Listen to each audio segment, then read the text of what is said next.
like to welcome you all here to the Daytona International Speedway, where the Trucks and the Cora Sunday Money Series is running what I believe to be the last race of the regular season. My name is Marcus Babb. I'm joined in the booth tonight by Mr. Alan Larson. Alan, how do you think these guys are going to run? Well, time will tell. We'll see. They've all had a season together here, and or most of them have anyway. We've got a few new faces tonight, but let's take a look at the point standings here and see how things are looking. Points is certainly something these drivers are going to want to keep in mind. Whenever you talk Daytona or Talladega, you're talking high speeds and 2, 3, sometimes 4 wide racing. The big one is not a question of if it'll happen, but when. Yeah, no doubt. There's definitely, you got to anticipate the big one here sometime during the night. Having a little bit of technical difficulties here getting my points up, but as soon as I do, we'll get you that. Here at Daytona, you're looking at 2.5 miles for these drivers to negotiate. Front straightaway length of 3,800 feet, back straightaway of 3,000 feet, sometimes called the super stretch. 31-degree banking in the corners and 18 degrees on the front stretch at the start-finish line.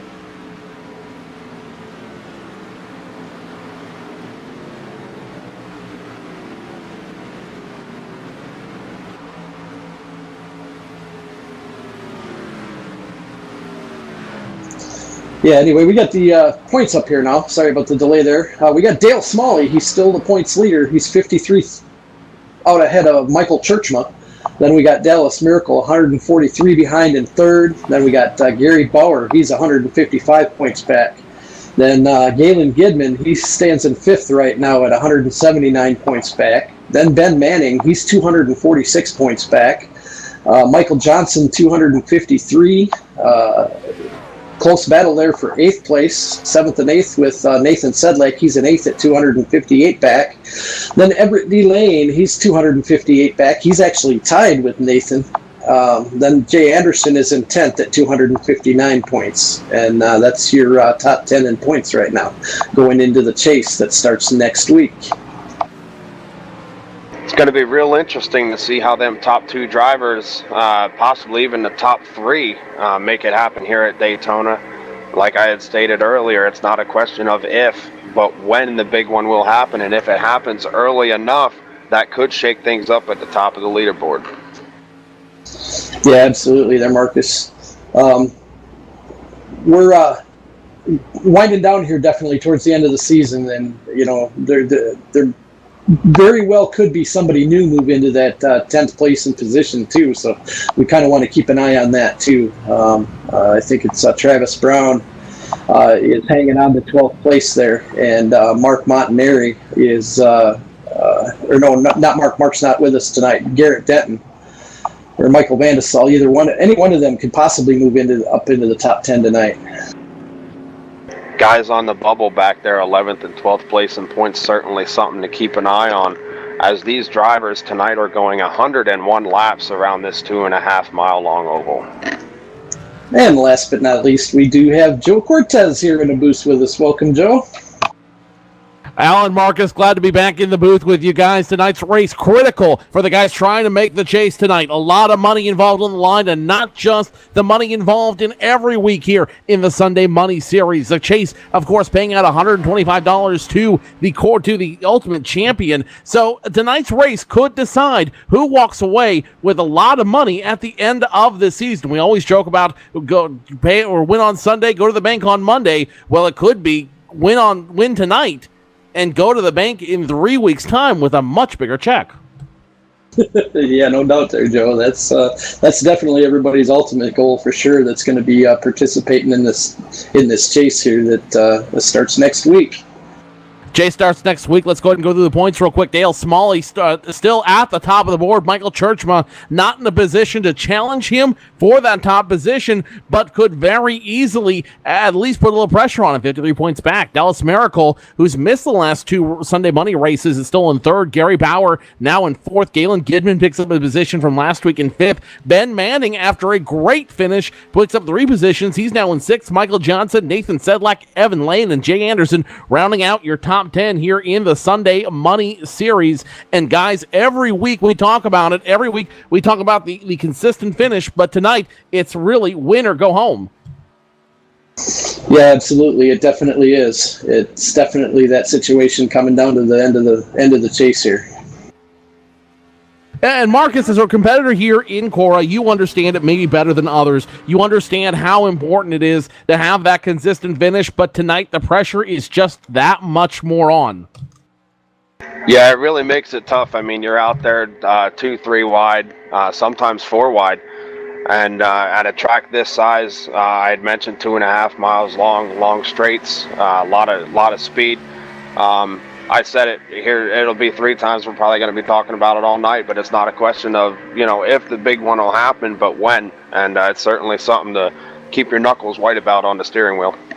Now, tonight's race is the Daytona 250 in the trucks, in the truck mod here in iRacing. And last time we did the trucks was at the Border Wars, brought to you by LSRTV. Travis Brown walking away with the win. The American team walking away with the ultimate team win in the Border Wars. We saw a lot of very competitive racing. This will be the first race in the 4 races that we're back at a super speedway, and this is really going to challenge a lot of drivers' abilities. Let's start with you, Alan, about the challenge that these drivers are going to face here at the super speedway. You race in the Border Wars. You're aware of how hard it is to drive in that condition under the trucks. What kind of racing are we going to see tonight? We're going to see a lot of white knuckle racing there, Joe. It's, seat of the pants, white knuckle, just hang on for dear life, and hope somebody else doesn't make a mistake, because one mistake can cause the big one. And like Marcus said, it's not a matter of when, it's not a matter of if, it's a matter of when. Marcus, you said it best right there. It's not a matter of if, it's a matter of when. When do you anticipate this big one happening, and how damaging is it going to be in these trucks for those who are caught in it to recover? Well, I mean, we always talk about coming down to the line. I expect, from what I've seen through the week, watching these guys practice here, it'll be quiet for a couple laps, getting into it, and it's really going to start to come into play here. I think the last 15-20 laps is guys, watch who they can draft with, watch who they can't. You're going to see trucks start to get linked up, and they're going to start racing hard. A lot of hard racing going to happen tonight here at Daytona International Speedway. A lot of great racing. And again, I think more importantly, it's not going to be who walks away with the $50 at the end of the night. It's going to be, I think, the bigger prize tonight, even though it's only $5, is going to be the person who walks away with the $5 for being the safe driver. Yeah, it's awfully hard when you're on these super speedways, to be a safe driver. I mean, Alan mentioned it. It's you're getting out there and running these laps. It's going to be tight. You're gonna hope that the guy in front of you doesn't make a mistake, and if he does make a mistake, you're gonna hope that you have the lightning fast reflexes to keep yourself clean. Let's go ahead and take it down trackside for tonight's opening ceremonies.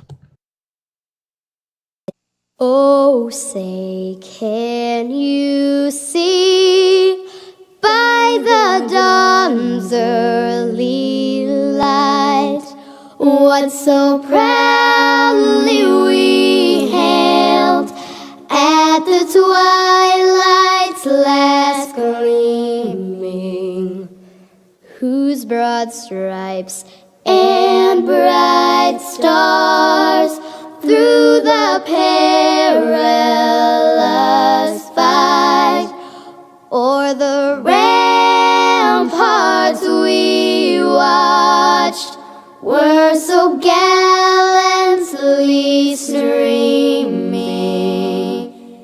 and the rocket's red glare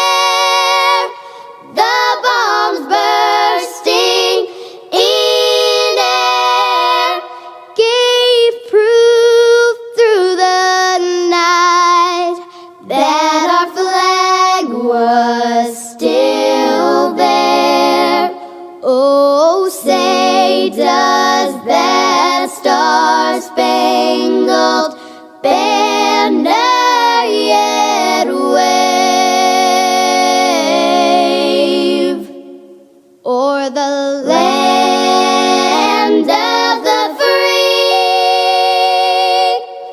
and the home of the brave.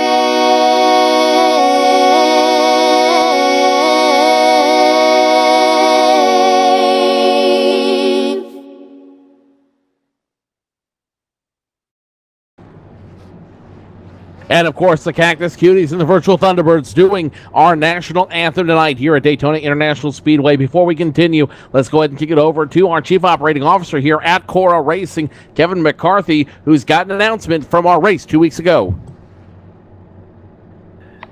Good evening, everyone. My name is Kevin McCarthy. I'm the Chief Officiator of Cora, Championship Online Racing Association. Last week's race, short track event, we had a shortcoming, which was Jake Griffin was taken out of the race due to some misinformation, believing that he wasn't qualified when he had qualified for it. We want to apologize to him and his sponsors.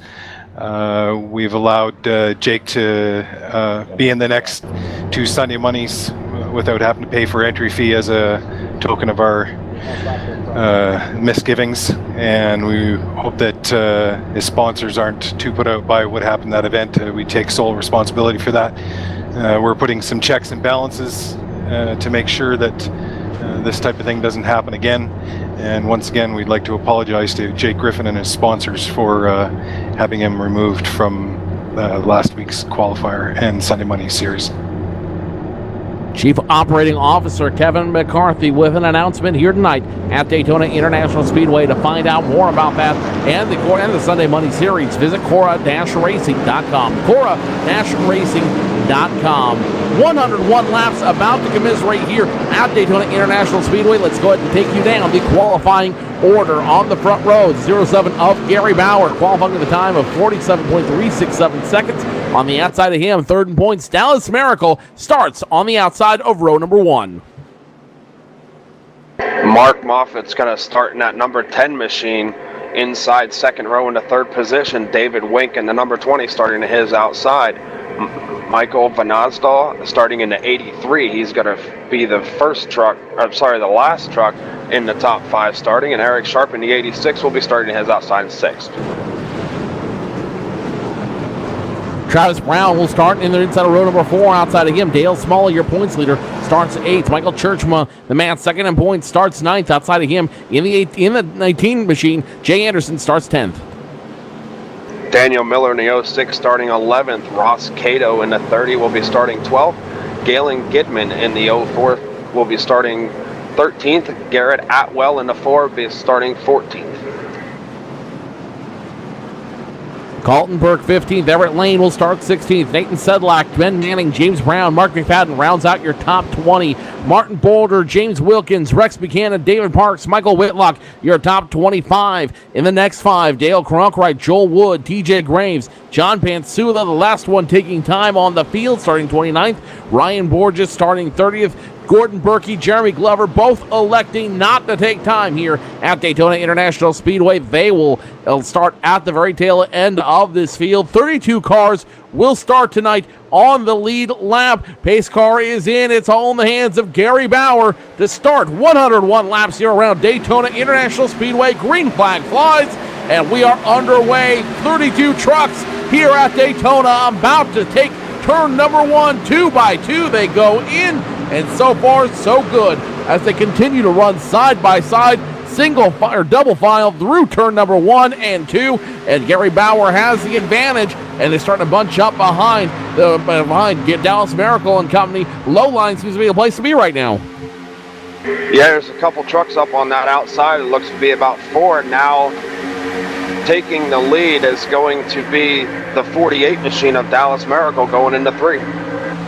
Dallas Miracle finds something to work for him on the high side. He's got the push from the 20 machine of David Wenk out there. But 4 trucks do not necessarily a draft make. Now you see Dallas Miracle drop to the low side. He will lead lap number 1 officially on the boards for him, an extra point. and one lap closer to $50 payday here in the Sunday Money Series. Now a challenge immediately on the outside. That is David Wenk in the number 20 machine, immediately pushing him. Behind him, Eric Sharp in the 86, giving him the advantage. Drag race down the back, and Miracle has to go down over the line. He's going to go hurting after a wrong push. That's going to open the door for the 20 of Wenk. 86 jumps along for the ride. Eric Sharp in the 86 machine. David Wenk will lead lap number 2 officially, and he'll score an extra point. Them two trucks with a good push there on the outside to seal the deal, dropping down in front of the 07 and Gary Bauer. The 10 truck of Mark Moffat's going to look to get hooked up with him as they go back into 1. 10 trucks now on the lead line. That will be your first draft. David Wenk leaving them around. Eric Sharp immediately on his tail. And now there's Dallas Miracle. 3 trucks front to back, front to back. It looks like they were a freight train running in unison out there down the back straightaway. It's all up to David Wenk right now, continuing to lead that group. Eric Sharp in the 86 machine doesn't want to do anything to jeopardize all that. Your top 10 starting to break away from the rest of the group. The next trucks are out there are Jay Anderson in the 18 machine running 11th, Nathan Sedlak and Galen Gidman 12th and 13th respectively. Then all the way back through the field, everybody running single file. I don't believe that the gravity of the situation is lost on these drivers. It's a last race before the chase. It's a super speedway, and in order to finish first, you must finish in the first place. I don't think these drivers are going to make any risky moves early in this race in order to jeopardize a possible finish here at Daytona. Hey, here's a trivia question for you there, Joe. Who was the one that claimed that to finish first you must finish? That's excellent question, and if you're asking me honestly, I'm gonna to credit my longtime partner in crime, Tony Stevens, but that's probably wrong. No. Actually, that was a phrase coined by Dick Trickle. Dick Trickle, that racing legend, and he's got a very legitimate point out here, Alan. If you got to finish in order to finish in the first place out here at Daytona. Jay Anderson in the 18 machine now starting to fall victim to the draft out there. Nobody to help him on the outside. He's going to start falling through this field like a rock in a pond. Jay Anderson going to go ahead and go to the tail end of that line. Right now he'll be scored in around the 15th position. Ross Cato, the last person to pass him on that low line. So Jay Anderson trying to find some work on the high side. He's got the run. Now you see him getting around the 30 machine of Cato. He's got a run, but he needs more than just a run on the stretches in order to climb this ladder. Yeah, he's going to have some help up there on the outside, one by one as these trucks go down the back stretch, sometimes called the super stretch, 3,000 feet in length into turn 1. And now we see Jay Anderson. He's going to drop in line in the back of that lead pack. John Pansula in the 61 machine currently scored 24th. He was complaining about the way this car handles in the clean air. He's saying that they've got to figure out which line they want to run and how they want to run it if they're going to be effective in that group. He's in a group with TJ Graves, a regular here in the Sunday Money Series. Mark McFadden, Ben Manning, both regulars here in the Cora Sunday Money Series. These guys, I think, have a good idea in being in the back group so far and being able to figure out how to make this run and try to avoid that big one. But I think also, that being said, John Pansula has a point. They need to find the fast line and they need to run it consistently if they want to keep up with your top 10, all running single file like a freight train in the night.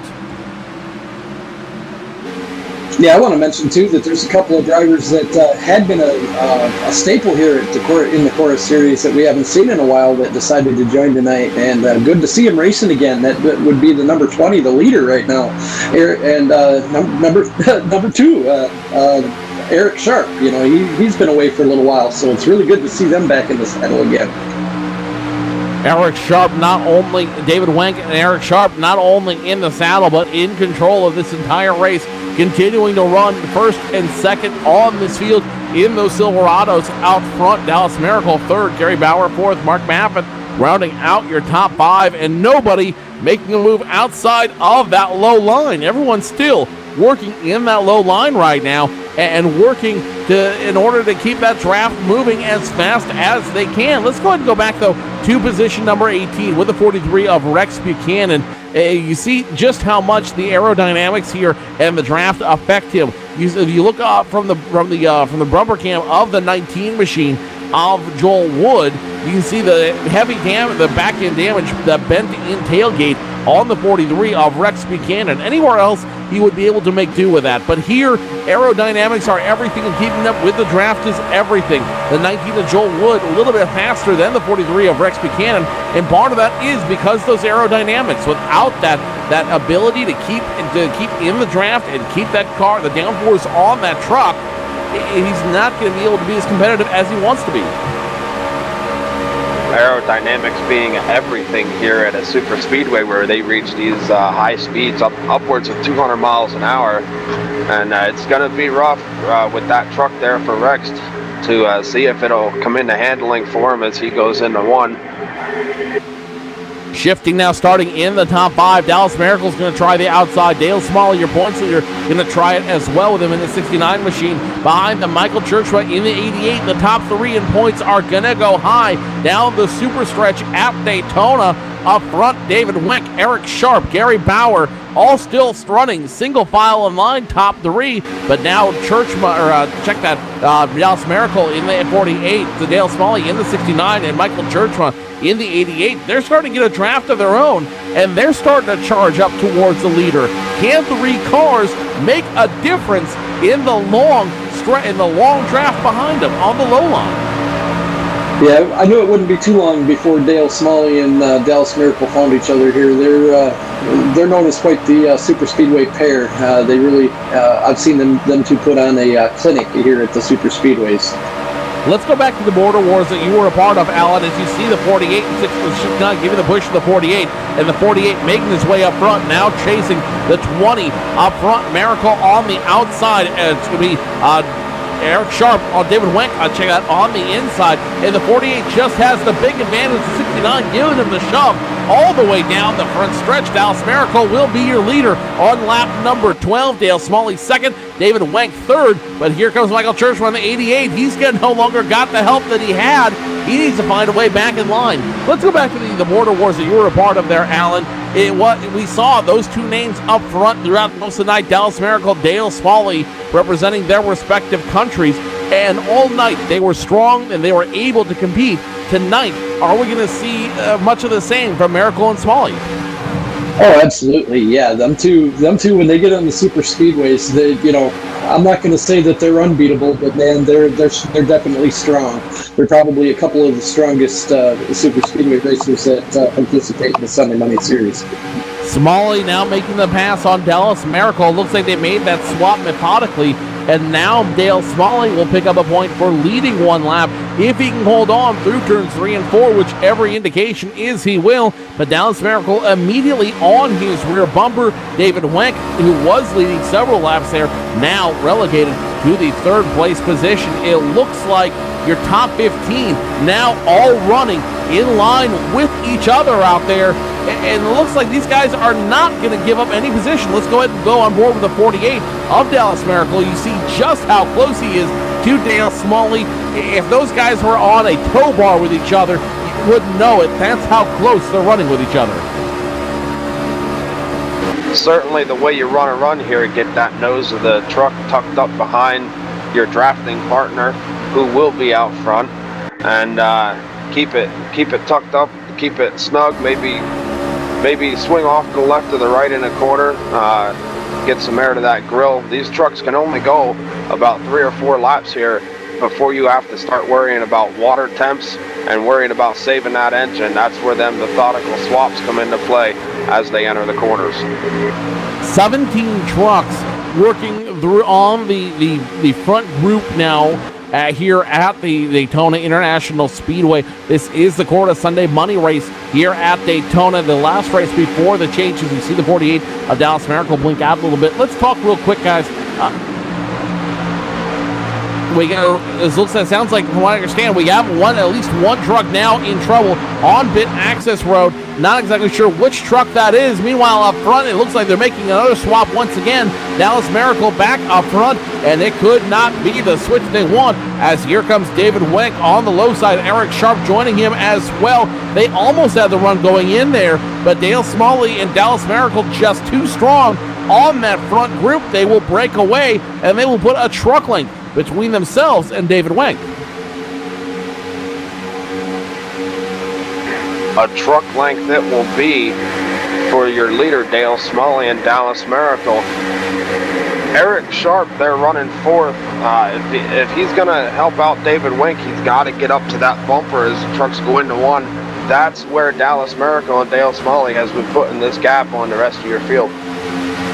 We talked about aerodynamics earlier. Let's go back to truck number 4. That's Garrett Atwell. He's currently trying to run the outside with Everett Lane in the number 1 truck. Those guys, 2 trucks do not a draft make. They just don't have the horsepower between them to keep up with a 15-truck freight train in front of them. They're going to be forced to drop back into line, but not without losing a little bit of position between them. Another truck trying the outside lane with absolutely nothing to lose is Ben Manning in the 67 machine. Or check that, it's going to be John Pansula in the 61 machine. He ran the outside for the better part of 2 laps. It wasn't meant to be for him, however, as he's forced to go back into line and back to try to see if he can get these guys in front of him to start running forward to catch up with that big freight train in front of him. Guys, aerodynamics here are everything, and it's a matter of the haves and have-nots. If you have the draft, you can be competitive. If not, you got to figure out something in a hurry to try to get up there and compete with the drivers that are. Yeah, I see some of these trucks starting back about the 18th position. It seems like they're trying to get that tandem draft to work that worked a couple years ago with the Gen 6 cars. Not really making up any ground with it, though. The tandem draft now working strong with the nationwide cars, not so much with the trucks or the Gen 6 cars. You know, I know both of you have run each of these cars at either the cars and the truck, respectively, at Daytona. Now 61 now sounds like he's in trouble out there. The 61 machine of Bansula running 22nd, barely avoids trouble. He will continue to run out there, but it sounds like he's not happy with the setup he's got underneath him.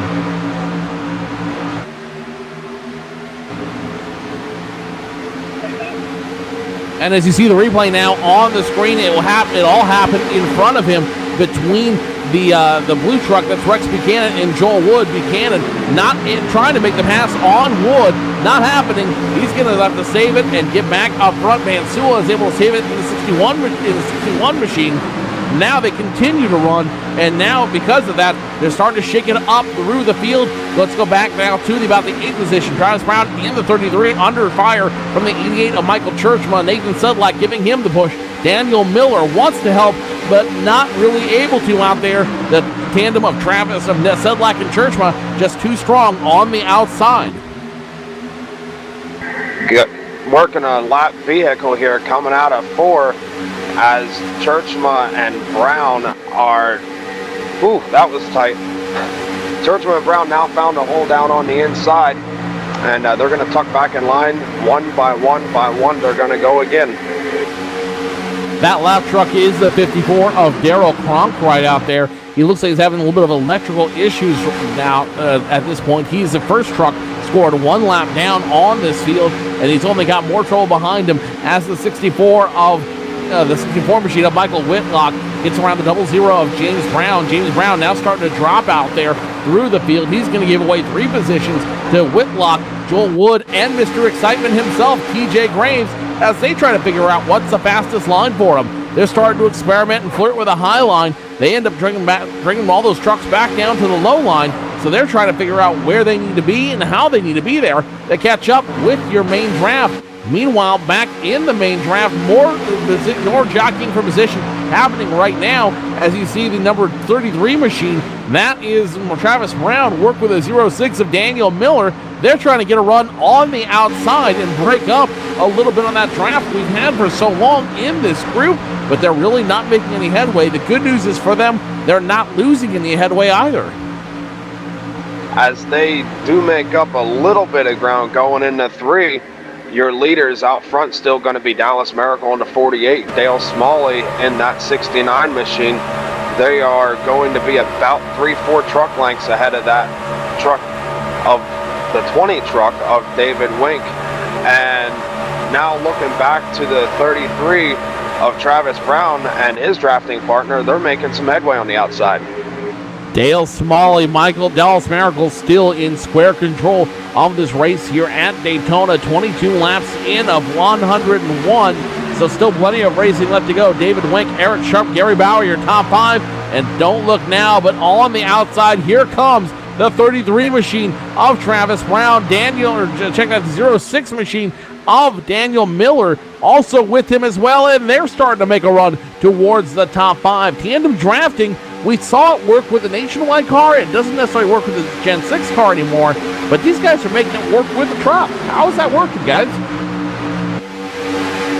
You get down there close to them trucks running the inside, you pick up a little bit of side draft. I have seen that little bit of side draft pull trucks to the front in some of the practice races that these guys run getting ready for these big Sunday money races. I've seen trucks go from 10th, 11th, 12th and get tucked in there to that right side door, and to the front they go.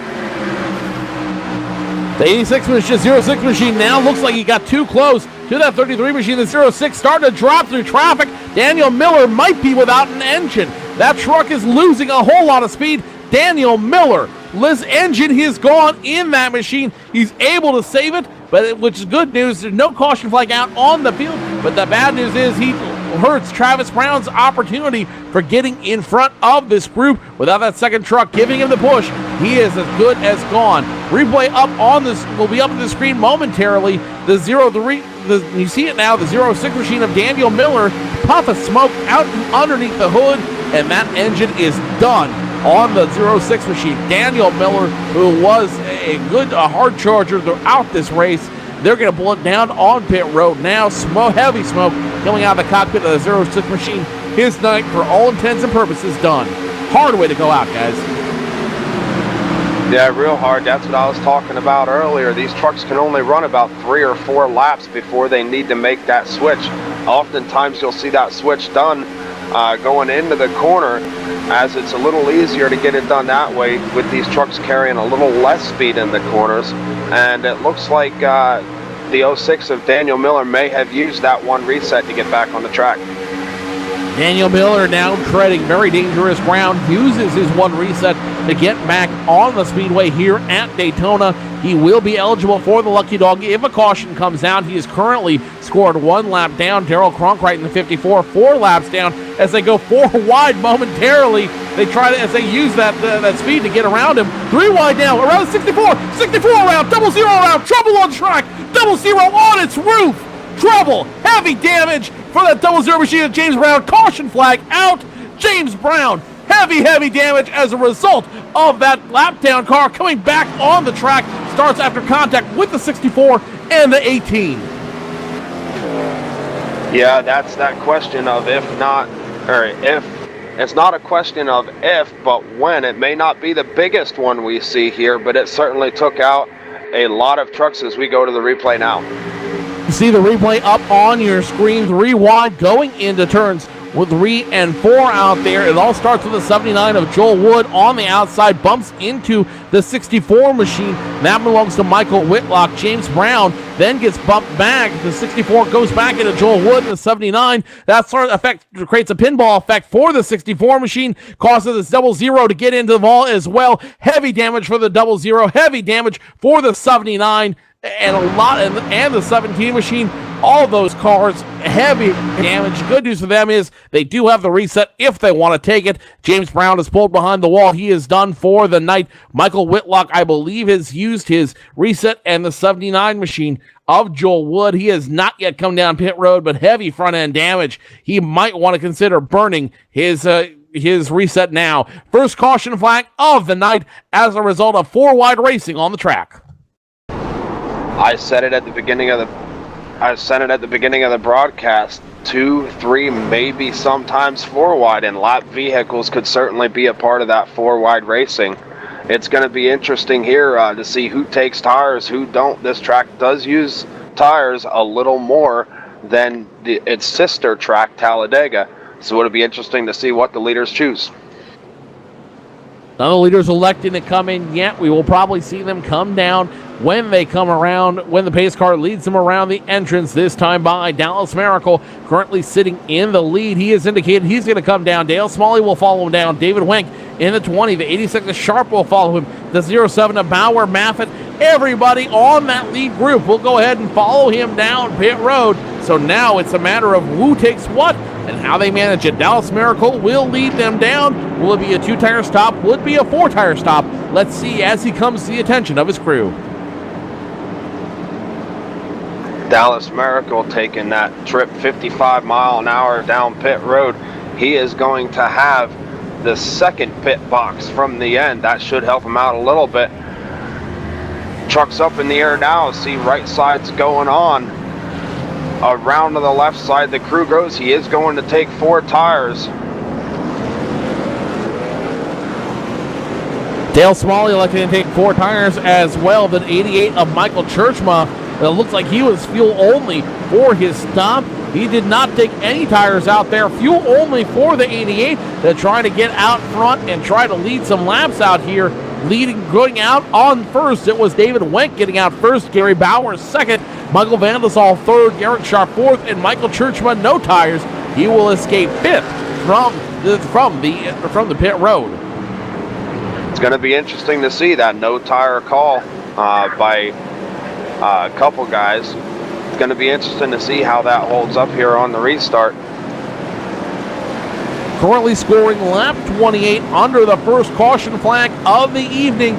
Plenty of racing left to go here at Daytona. It is the last race before the Sunday Money Series chase for the championship and $125. But tonight, $50 on the line for the winner. Who's going to take it? We'll find out when we return. You're watching LSRTV's live coverage of the Cora Championship Online Racing Association Sunday Money Series live from Daytona. Stay tuned, race fans. We'll be back with more after this.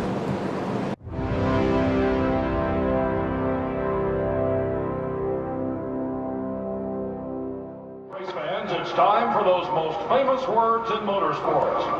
Drivers, start your engines!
Michael Conti comes up at a corner number 4 in the checkered flag. He wins his first NASCAR iRacing.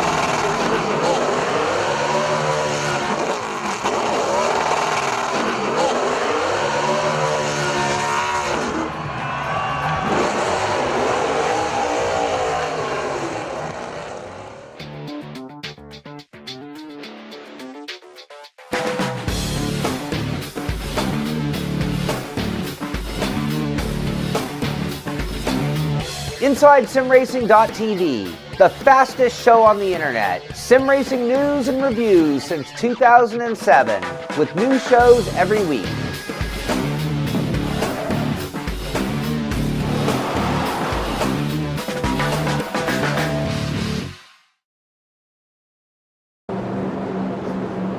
Welcome back, race fans, to the Cora Sunday Money Series here at Daytona. 28 laps currently being scored right now at Daytona. 3/4 of a race left to go, plus or minus. The 06 machine of Daniel Miller in front of that line, and he will stay there when we restart in about a lap or so. The officials ruling that the 06 of Daniel Miller was at fault for coming in the middle of those racing trucks to begin that incident in the first place. Joel Wood being scored with the incident. He will start at the end of the longest line on the lead lap, so he should start about 26th, 27th on this field. But Daniel Miller is going to be in a very precarious position as he will not get the wave around.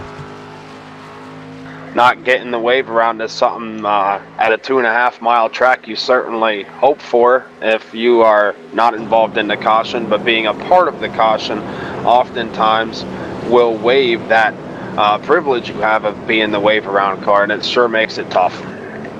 Daniel Miller now passing the pace car. He will get a wave around, but it looks like he will continue to be scored at least one lap down, so he will not get his lap back. After blowing his engine earlier in the race, he'll have to find a way to get it back in some other way, shape, or form, which is very dangerous for him because he does not have another reset he can use on this field. David Wenck, Gary Bauer will restart on the front row. Michael Vandesal, Eric Sharp behind him. Dallas Miracle, Mark Math at 5th and 6th. Michael Churchma, Nathan Sedlak the row behind him. In row number 5, Dale Smalley and Galen Gidman. Michael Churchman now and Dale Smalley on the same row. Dallas Miracle in front of them. Those three drivers are a recipe for disaster for everybody else. Not that they'll wreck them, but they will I'm sure they will find an easy way to get up front, especially all starting nose to tail to each other. Dale Smalley is a phenomenal drafter. He knows how to get that truck up underneath the truck ahead of him, and it'll be interesting to see what happens in that inside line. If they get a good jump, you can count on Dale Smalley to be there as the pace car now dives off. Pace car will come down pit road momentarily. It'll be David Wenck, Gary Bauer, Michael Vandesal, Eric Sharp restarting. Pace car down on pit road, all in the hands of David Wenck. He's waiting for the restart. Here he goes. Green flag flies. David Wenck now in control of this race. Michael Vandesal immediately behind him. Low line gets the big jump once again, but high line not being quick to dissipate this time around. Still 6 trucks at least on the high side. Everybody else ducks low. I think they got a feeling that they can pass high here. And that second car out there on the field, that is Nathan Sedlak, I believe. Check that. That's going to be the number 40 machine, the reserve machine of Gary Bauer. He's got to run on the outside. He knows he can pass on the outside. He wants to make it happen. Strike while the iron is hot for the 07 machine. The problem is the iron's cooling very, very quickly as that low line continues to run hard. The low line runs hard. Gary Bauer's drafting partner out there is going to be, it looks like it's going to be Eric Sharp in the 86 machine is out there trying to make the outside line work. Looks like these trucks are going back to get in that single file run and just kind of ride around here. The white knuckling steering, I know for a fact, can get your hands hurting over 100 laps. And we'll see how it pans out. The 07 machine of Gary Bauer was officially scored as your leader last time around. Since he has lost it, now going to turns 3 and 4, and it's a battle for the lead once again between the 07 and the 20 of David Wenck. Gary Bauer still trying to figure out how he's going to run on that outside. Does not have the draft up that the low line has, but yet he still might find a way on that high side to steal away the lead. This time by, he was not scored on the lead. It was David Wenck, your leader that time by, but now here comes the 07, getting the big shove from the 86. They have the run going into 1 and 2, but the high side without that much horsepower, not able to hold on to it. Up there, the 20 of David Wenck continuing to hold on. Now here comes the 83 and the 48 of Dallas Miracle. Debating making the 3 wide for just a moment. He's going to join the outside draft and try to help them get around your leader. Churchman not electing to go down, but here comes Dale Smalley on the outside. He's going to elect to try to help if he can catch up to the 48 of Dallas Miracle. Looks like the outside line may be coming together here, which will set us up for a 2x2x2 all the way back through what looks to be like about 10th place right now. These leaders, as they cross the line that time through, it's going to be scored Gary Bauer again in the 07 on that outside line with David Wenck his drafting partner. The number 69 of Dale Smalley, he wants to catch up. He is your defending champion here in the Sunday Money Series. He wants to catch up. He wants to defend his points lead, but he doesn't have the horses behind him. Now here come the number 35 of Sedlak, and behind them the 04 of Galen Gidman. They're going to do everything they can to help out the 69 of Dale Smalley, but it might be too little, too late, as those 5 trucks just don't have the run they had several laps ago. Your leader, the 07 of Gary Bauer, now dropping to the low line, and that's going to give them a lot of help, especially battling the trucks on the high side, trying to get around the 07. Dropping to the low line is Bauer. He's going to drop down there in front of David Wink in that 20 machine. That outside line, once again, being led by, it looks like it's going to be Dallas Miracle leading that outside line, trying to make something work up there. I just don't know if they're quite tight enough to get the pull that they need. That inside line is looking really good right now. Inside line, the strongest line right now, as Bauer continues to lead here on lap 35. David Wank working with him as well. Vandesal in the 83 machine. Third, the highlights starting to dissipate. Eric Sharp now coming out. Caution flag on the field for the second time tonight. And I've got a feeling it's going to involve the 64 Michael Whitlock, the 06 of Daniel Miller around once again. Big trouble coming out of 1 and 2 in the back of the field. Starting with a 06 and 43, collecting at least 5 trucks in the process. Looks like it's going to be about 5 trucks. Yep. Replay on your screen now. It starts with the 06 of Daniel Miller and the 43 machine. That belongs to Rex Buchanan. Both those drivers making contact coming off the backstretch into the 3 and 4. The 43 trying to make the pass on the 06. Follow the 00 through the turn. Not happening. 06 bumps into him on the low side. Gets sideways. Knocks into the 43. The 43 knocks into the 64. 64 knocks into the 79 of Joel Wood. And that's going to cause major havoc off the exit of turn number 4 going into the tri-oval out there. Second caution flag out for the night. And guys, this is exactly what we were talking about earlier. This is the hard racing we were talking about that's going to lead to these major incidents. Major incidents at high speed, certainly worried about driver safety while they're out there. You know, from a driver's standpoint at this track, it's difficult to get behind the wheel and go out there, make something happen, and all at the same time, you know, when you're out there praying that the guy to your left or your right or in front of you or behind you, well, not behind you, but, you know, your left or right or in front of you doesn't make a mistake and get you caught up in it. The 64, Michael Whitlock, heavy smoke pouring out of that machine. He will not be able to make it back down to Pant Road. Max Buchanan using his reset to get back on track. Joel Wood just trying to make the best he can of the situation he's in to try to get back on track. Those guys, they are going to have a huge handicap in front of them to try to get back in this race and try to get back in a position where they can pick up a little bit of cash for their efforts in the Sunday Money Series. Daryl Cronkright, John Pansula, their nights might be done. John Pansula pulled it behind the garage. His night is done for the evening. Daryl Cronkright having some electrical issues on the field. He is back in the server, however, and he might be back on track in just a moment's time. Meanwhile, out front, the 07 of Gary Bauer back in control of this field. David Wank, Michael Vandersal, Eric Sharp, and Dallas Miracle, your top 5. Dale Smalley restarting in plus or minus the 7th place position. And Dale Smalley, we've talked about him all throughout this evening. He's a super speedway specialist. We're all aware of that, but he's also your multi-time defending Sunday Money Series champion. Dale Smalley, if he can have a big finish here, is there anybody that can prevent him from walking away with the Cora, the Sunday Money Championship for a consecutive time?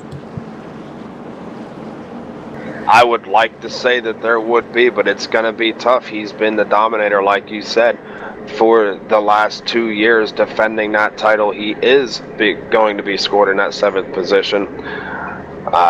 You know, these guys are out here every week, and you know as championship leader that that there's going to be guys that are chasing, and there's going to be guys that are looking to knock you off that high horse. But it's going to be tough for the guys sitting behind Dale Smalley in that championship to make an impact. Call him the Dominator, call him the Intimidator, call him Jimmy, call him what you will, but Dale Smalley's still on top of the points lead right now. Now, Alan, points will be reset after tonight's race. Tell us about how the points will be restacked once we get through the night here at Daytona. All right.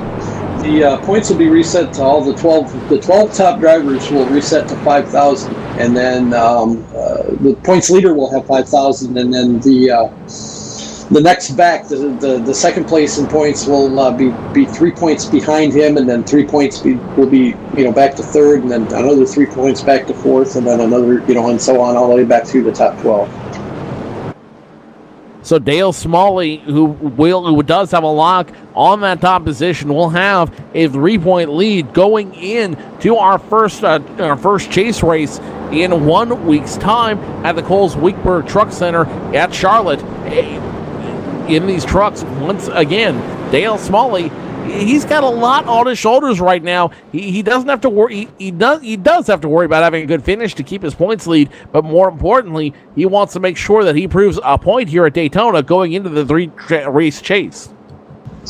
Yeah, absolutely. He's been concerned about it all week, staying in that, or not all week, all chase long, that he needed to stay in that top 12 to, but he hasn't been as concerned about it, knowing that he's been first, second, third, through this whole series. I talked to him before the season started, and that's what he said is his main concern is staying in the top 12. Just until the chase starts. Once the chase starts, it's anybody's game. Dale Smalley has 2 wins on the season, once in Atlanta in the trucks and the All-Star race on September 22nd at Daytona. I think it's safe to say that Dale Smalley knows a thing or two about racing trucks, guys. He's certainly a veteran when it comes to driving these things. The wins speak for themselves. His driving speaks for itself. And you mentioned it. Call him the Intimidator, call him Jimmy. I think Jimmy was a poor reference, but that's just me. Call him what you will. He is Dale Smalley, and he is the defending champion. Looks like we're coming to 1 to go here. He's going to be restarting with that 69 machine into 7th position.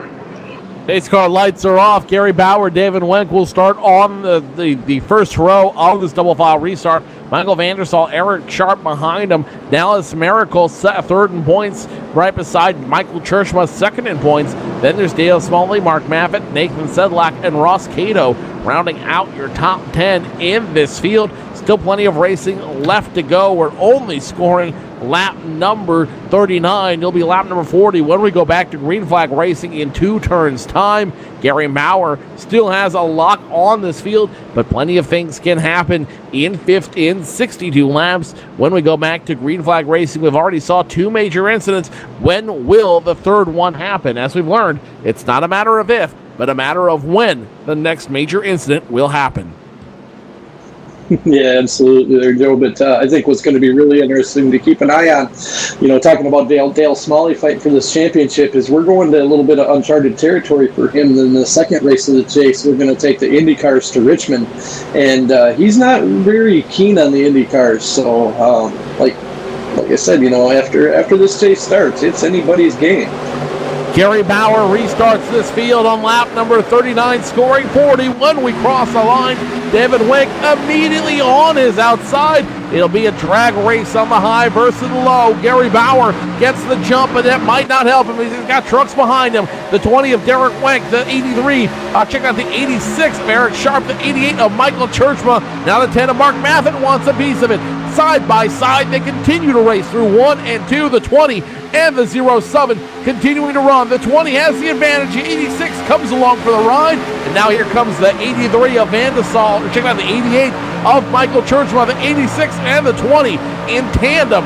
Drop to the low line. Churchma forced to fight for himself on his own. Now here comes the 86 of Eric Sharp. He's going to try to throw those outside guys a bone.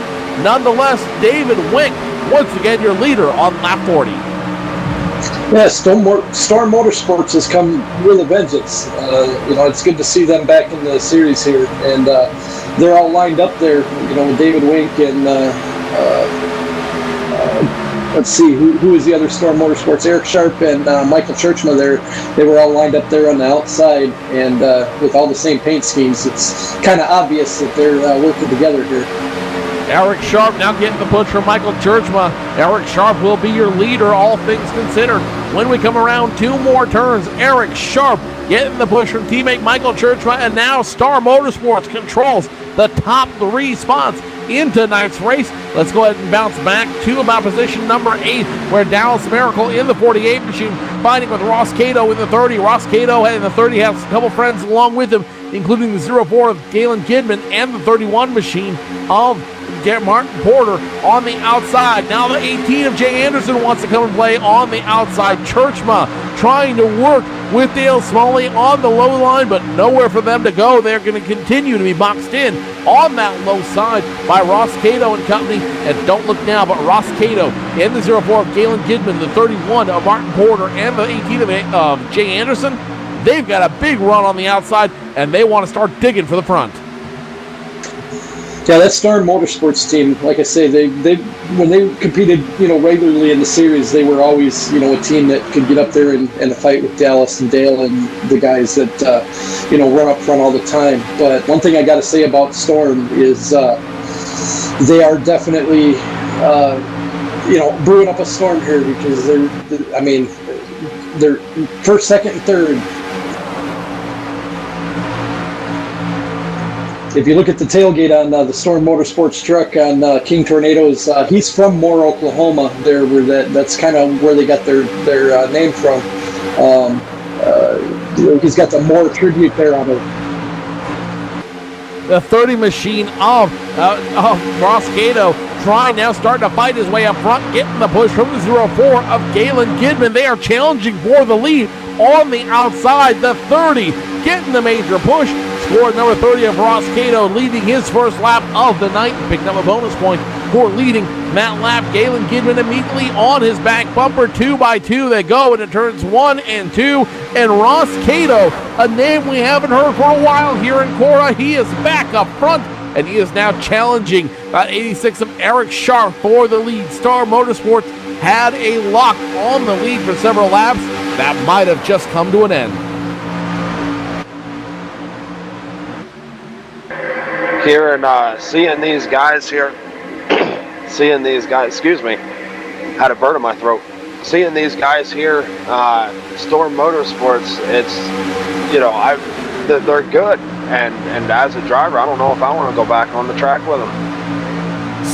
Storm Motorsports once again storming for the lead. Eric Sharp scored as your leader that time by the 8 of Churchma and the 20 of Wenk. Down back first, second, third. Here comes the 30 and 04, the 48 of Dallas Miracle joining that outside line. And guys, I've got a feeling that for Storm Motorsports, a storm is brewing. And I don't know if it's a storm they want, because when you get trucks running in that groove just like that, it's a recipe for potential disaster that can mean the end of a race for a number of trucks. Yeah, unfortunately, Storm Motorsports won't have any tornado sirens, no harsh weather advisories coming from the Weather Channel. But it's going to be interesting here as they get a little bit of a run into one. It seems like they've kind of stalled there around that third place. Ross Cato on the outside in that 30 machine. It doesn't really look like they're going anywhere, but it certainly is a tough spot to be in. Guys, just handed to me from the National Weather Service here in Daytona Beach. A severe racing advisory is in effect for the top 6 machines. 86, 88, still under fire from the 30, the 04, and the 48. Now, just to give you some perspective on this, none of these guys have taken a reset on their cars just yet. So even if their cars get trashed, they can come back down pit road, get a brand new truck, and be on their way, which is good news for them. The bad news, however, is that they have to use one of those resets. It might set them back several laps, and they might break the focus that they have right now. It might break their teamwork that they are working on right now. Sharp in front, Churchman pushing him in the 20 of David Wenk on the caboose of that Storm Motorsports trifecta. But here comes on the outside Cato, Gidman, and Miracle. Those guys are not budging an inch. Sitting there kind of waiting as if they're stalking that leader in the 86 truck of Eric Sharp.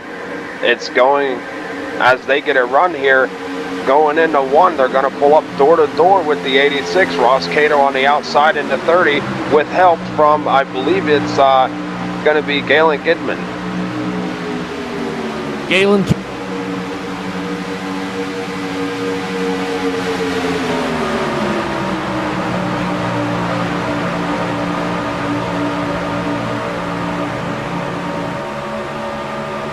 through.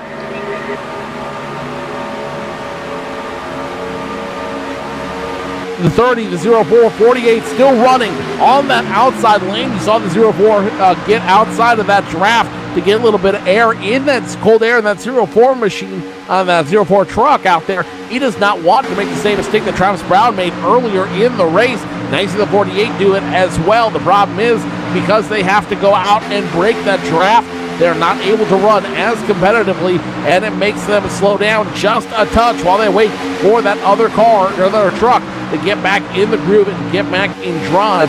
That opens the door for Sharp and Churchma up front to continue to hold on to this lead. Storm Motorsports on the low side. High side still not giving away. Now the 35 machine of Nathan Sedlak has joined the outside party. And don't look now, but the 69 of Dale Smalley in that group as well.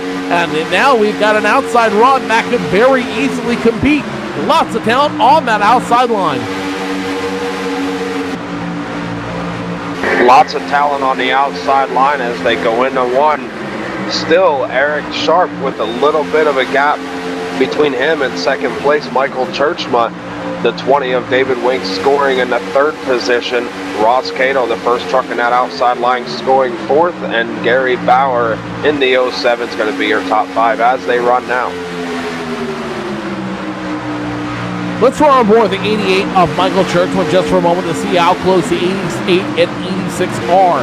No room for error between the 88 and the 86 right now, as the 88 Churchman doing everything he can to push the 86 of Eric Sharp in front of him. These guys using teamwork to the best of their abilities, and now you see them starting to break away from the rest of the field using that tandem draft. Now they can take a little bit of a pause to get some cold air in those engines, to get a little bit of needed temperatures down on those machines, to let the rest of the pack catch up to them, and then they can just jump away from the field. Storm Motorsports looking like they cannot be touched right now, but the 30 of Ross Cato will not leave until he gets answered to. Halfway down in this race, coming off of four, coming to the stripe, they will take lap 52. I guess you could say that's 50% of the nerves that are used up. And I don't know about the white knuckles if they've started yet, but Storm Motorsports up front is certainly giving these guys that run regularly, like Churchman, Gidman, Bauer, Miracle, certainly knocking on that door and saying, hey guys, we're back and we ain't going anywhere. Guys, this is one. The trucks are going to be featured twice. Oh, as the 04 now gets loose, gets in front of the 35. Big trouble behind him. Big trouble everywhere. The 04 machine bouncing around. 31's involved. 04, the Galen Gidman machine is trashed out there. Big troubles. The 04 and 35 get into each other. Dallas Miracle survives. Dale Smalley survives. But several trucks bent up and damaged on that incident. Yellow flag out for the third time tonight. All starting around that 04 machine of Galen Gidman. Let's watch the replay real quick, guys, as you see it all happen here. The 04 gets into the 35 machine, almost three wide, going into the turn. The 35 looks like he just bumped the 04, not in a position where he could help him, and that turns around the 04 into the wall hard, and then collects a couple other trucks behind him. Galen Gidman will be forced to burn his reset this time around. And guys, we're starting to see it. The heavy racing starting to come to affect these guys' nerves. The race will be halfway over, but I don't think the nerves are halfway burned just yet. all nerves still reacting. I may have spoke too soon on that one. You're right, Joe. Looking at just seeing that 04 truck spin backwards, and you kind of have to wonder what was going through his head. I mean, he was up there. He was running, I think it was just outside the top 5, and spinning around, and all of a sudden you're not looking at tailgates anymore. You're looking at front bumpers and windshields. That's gotta unsettle your stomach a little bit. Guys, the last thing you want to look at when you are driving one of these big Chevy Silverados is a yellow bow tie. It means you are facing the wrong way, and when you're facing the wrong way, bad things happen. Lap 53, and your leaders are coming down pit road. Eric Sharp, Michael Churchma, David Wink, Ross Cato, Gary Bauer, Dallas Miracle, Nathan Sedlak, Dale Smalley, Mark Maffitt, Mike Vandesal, everybody in your top group now coming to the attention of their crews. Eric Sharp will lead them down. We saw a lot of guys risk it with no tires last time by. A lot of guys will be forced to take tires this time by. Yeah, I'm riding on board with the 35 here, Nathan Sedlak, and he gets up behind the 04, and it seems to drive like he drives right into the 04, and through him, and that's what got him loose and turned him. So maybe a little bit of an electrical. I know, the 04's been having a little bit of an electrical issue tonight and flashing a little bit. So I think that might be what has ultimately cost his race. Eric Sharp not electing to take tires this time by. The 07 of 07 also electing not to take tires. The 20 of David Wenck not taking tires. A lot of guys risking it here at Daytona, not taking tires. The rest of your field, at least 2 tires. This strategy has got to come to haunt them at some point, guys. When do we start seeing them start to drop off because of tires? I said it at the beginning of the broadcast that tires do fall off significantly quicker here than they do at the sister track of Talladega. You got to drive these trucks a little more. It's not just to pedal to the metal and close your eyes and pray. With that no tire call, it looks like Gary Bauer may have gained 3 positions on that. But your leader at the time of the caution, Eric Sharp, first on pit road and first off. It's certainly something you want to save his track position, but here positions can change. I mean, you could go from leading the race to back outside the top 10 in the matter of a lap. I mean, it all depends on what lane you get in and picking that right lane. Hey Marcus, I heard you talking a little earlier about a quote you were listening to from Denny Hamlin, or you had read about Denny Hamlin saying about the difference between these 2 tracks. You want to expound on that just a little bit? Yeah, I was actually talking to Denny. Not me, but he was talking to another broadcaster, and he said Daytona is more. It's more like a speedway. It's classified as a super speedway, but it's more of a speedway in the sense that you got to lift into turns. You have to drive the truck, and like I said, you can't just flat foot it, close your eyes, and pray. You got to lift into turns. Before the repave in 2010, Daytona was really bumpy and it was really, really slick. And some of these drivers out here are seeing what it's like to be on that bumpy and slick track. And, with a slick track, you're talking about rubber wear, talking about the tires falling off. Denny, I have my notes here. Denny says, known to say the tires fall off really fast. So you got to find ways to get your car to handle, whether that be track bar adjustments, wedge adjustments, maybe something as small as a half pound here, a half pound there. But Daytona and Talladega, in the words of Denny Hamlin, they're not even close. Definitely 2 different styles of driving, and while we have time to mention it, this is effectively the first time in the next 3 races the trucks will be at the forefront of the Cora Sunday Money Racing Series. Next week, it's at Charlotte for the Coles Wilburg Truck Center Charlotte 200, and then at the end of the season, the trucks come back to Talladega for the Barks Competition Karting Talladega 101. The guys, I know that it is a different style of driving here at Daytona than it is at Talladega, but will tonight's race kind of give us a preview of what we're going to see at the end of the Sunday Money Series? I really do not believe so, just because of what Marcus was saying. These two tracks, they may be considered both super speedways, but Daytona drives more like a speedway where you actually have to manhandle the car. You can't just, hold it flat foot and pray like Marcus was saying. Where Talladega, you can just get on somebody's bumper and hold it wide open and just follow, and play, basically freight train the whole way around. So I don't think this track here is reminiscent of what we're going to see at Dega. Marcus, your thoughts? It's in some aspects, Alan, I think I have to disagree with you. I mean, these guys, they're out here.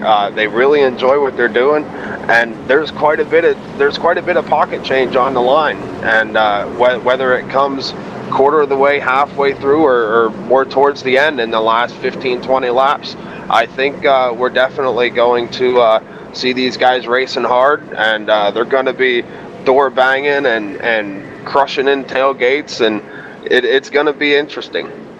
Nathan Sedlak officially penalized for that last incident. He will go to the end of the longest line. Rex Buchanan, your lucky dog that time by. He will go back on the lead lap this time around. Pace car lights are off. It's going to be the 86 of Eric Sharp, still running old tires, running on the lead of this group. Gary Bauer on the outside of him. David Wenck, Michael Churchma, Dallas Miracle, Ross Cato, road number 3. Dale Smalley, Michael Van der Sal, road number 4. And Nathan Sedlak and Mark Maffick.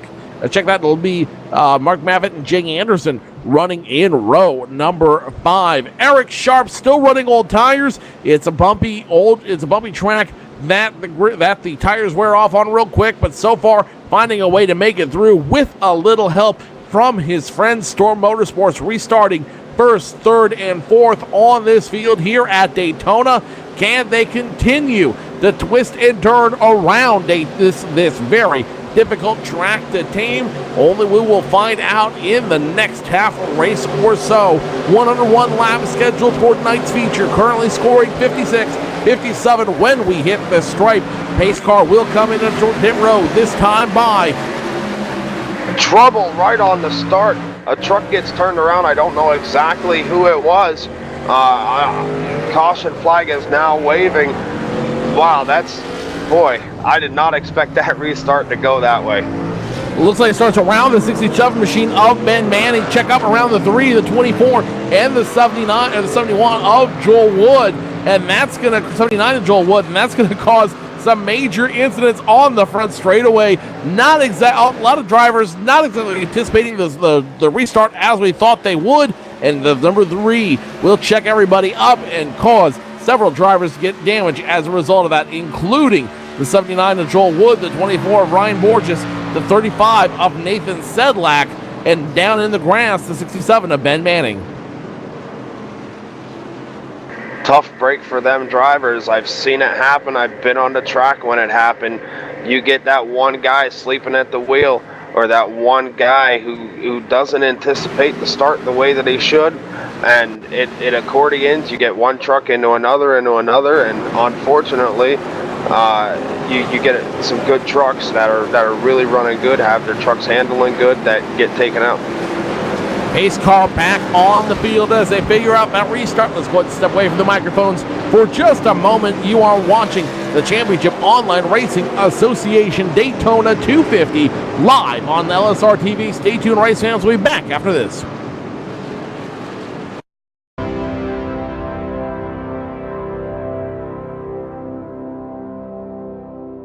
Race fans, it's time for those most famous words in motorsports. Drivers, start your engines!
Michael Conti comes up at a corner number 4 in the checkered flag. He wins his first NASCAR iRacing.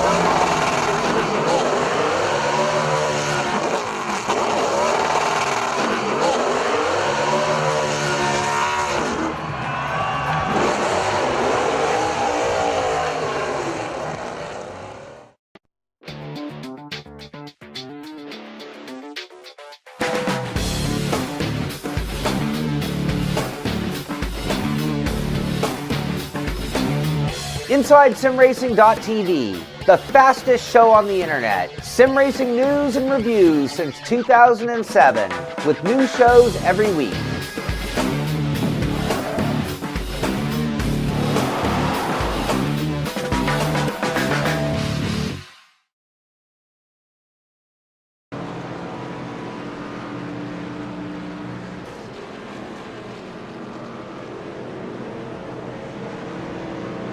Welcome back, race fans, to the Championship Online Racing Association Daytona 250, part of the Sunday Money Series. The last race before the chase, the three-race chase for the championship. Gary Bauer up front, Michael Sharp, Eric Sharp, Michael Churchman, David Wenk, and Ross Cato, your top 5. Michael Vandersall, Jay Anderson, Travis Brown, Dallas Miracle, and Everett Lane rounding out your top 10. And guys, I think tonight is really going to be a preview of what we're going to see for the next 3 races. We've got trucks at Charlotte, Indy cars at Richmond, and then trucks again at Talladega. We debated the trucks being tonight's race being an important factor for our season finale, but I'd like to talk really quickly about the trucks being a factor for the rest of the chase. Guys, do you feel like tonight's race is going to have a lot of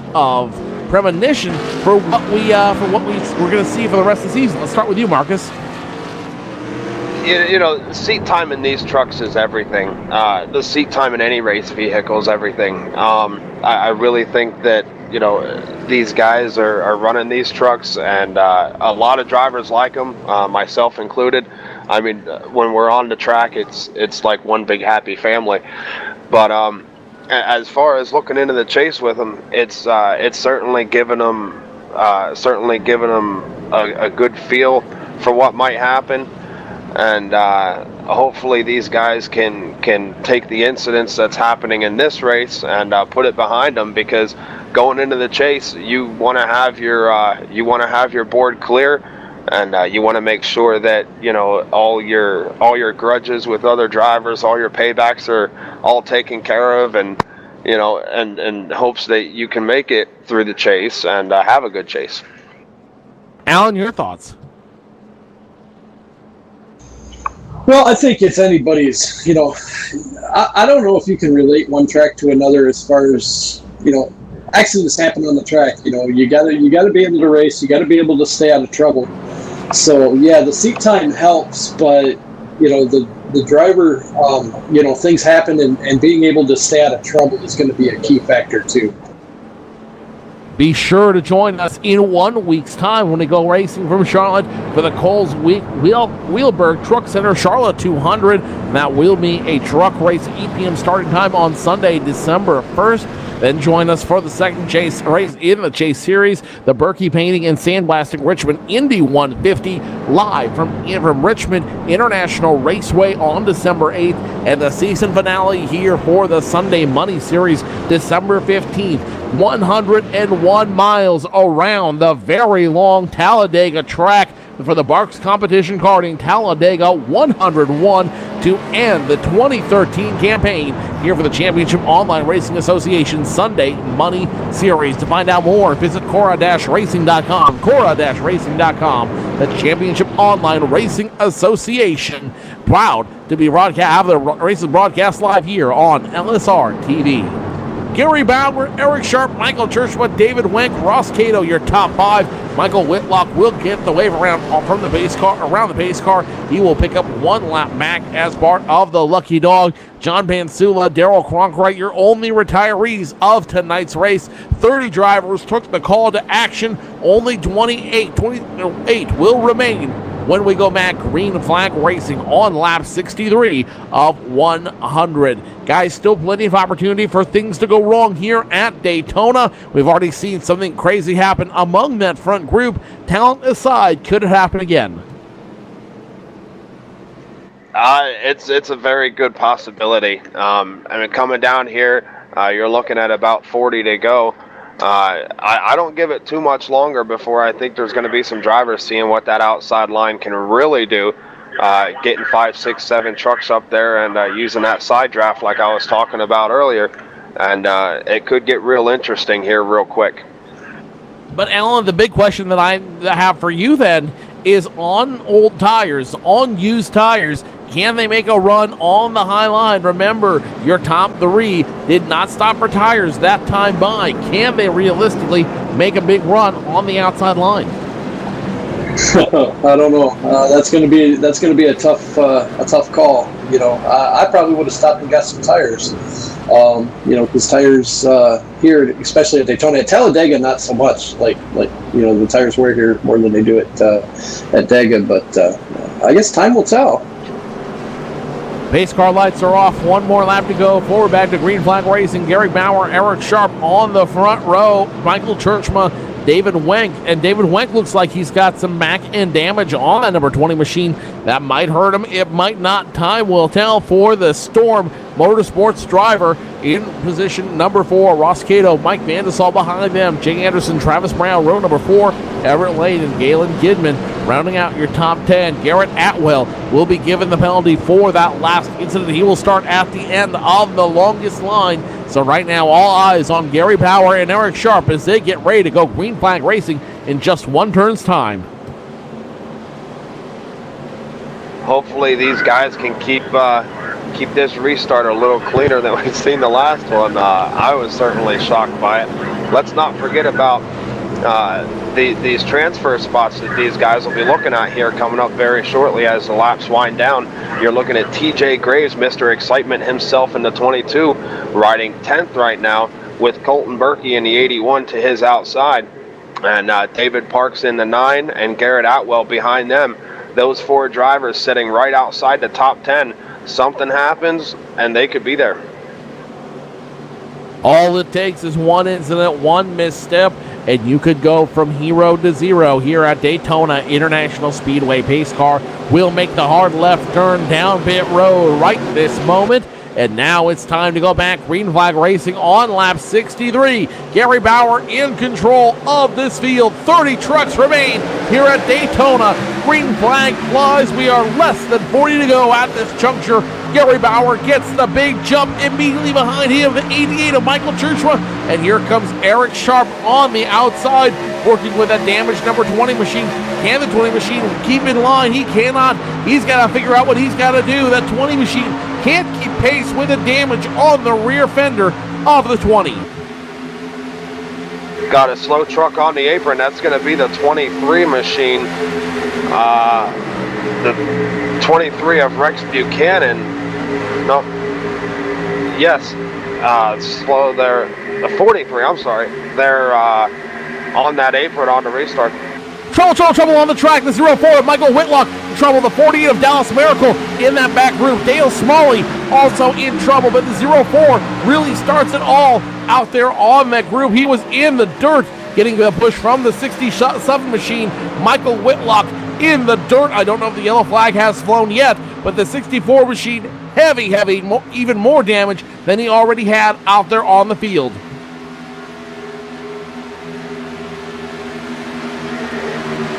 That's going to break the field up a little bit.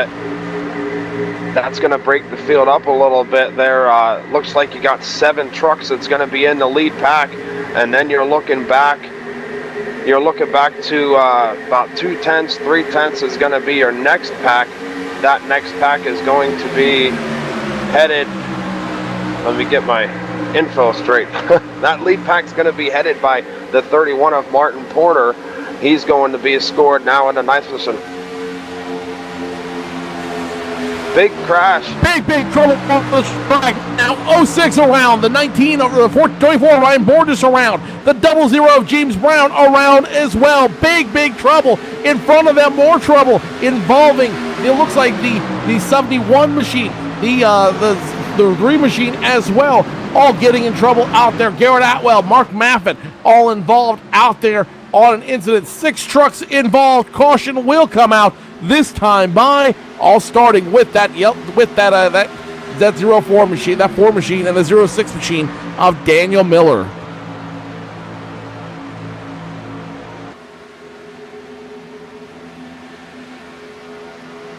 That happened right there in a significantly large pack.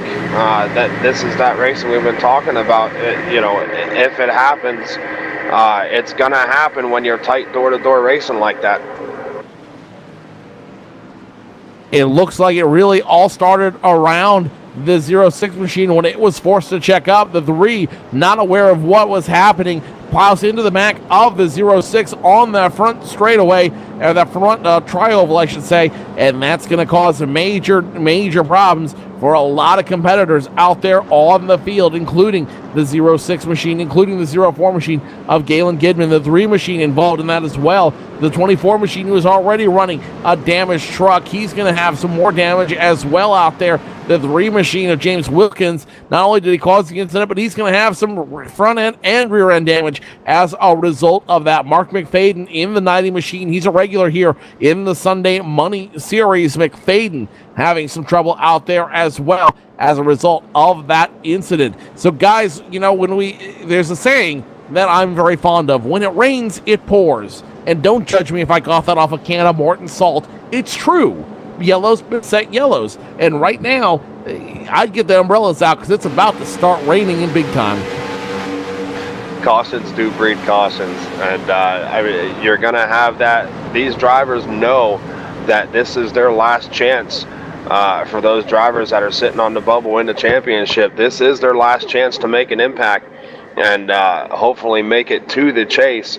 With you're looking at about 35 laps to go. This is when that white knuckle driving is going to start to come into play, and this is when these guys are going to start taking chances that you wouldn't normally see at the beginning of a race. Mr. Setup Analyzer himself is the first man on the bubble. He is currently sitting in the 13th position. Travis Brown in second. There is about a plus or minus a 28-point deficit between them. Mark Montanari not in the race tonight. Garrett Denton not in the race tonight. So then it goes back to Michael Vandesal, currently being scored 15th, 409 points for him on his campaign this evening. Vandesal effectively, even in the best circumstance, would not be able to make up that group. So your top 12 in points locked in for the chase for the cup here in the Sunday Money Series. It's got to be a good feeling if you're in that top group. But that being said, you can't get too comfortable, because in that top 12, the points will be reset by the end of tonight.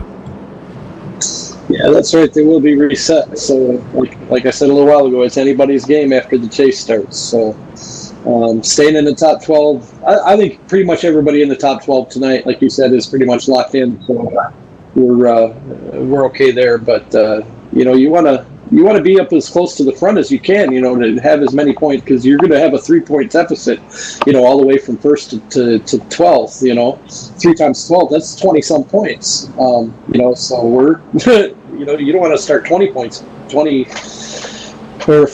times 12 is 36 points. You don't want to start 36 points back off the lead. According to my calculations, Dale Smalley has a lock on the number 1 seed going into the chase. Michael Churchman has a lock on the 2nd position. The next big battle is between Dallas Miracle and Gary Bauer for that 3rd seed going into this race. Then from there on out, it is still anybody's race. Galen Gidman and Ben Manning can still do battle. Nathan Sedlak and Everett Lane are both tied for that 8th seed right now. So whoever finishes in front of the other will have have that 8th seed, potentially the 7th seed.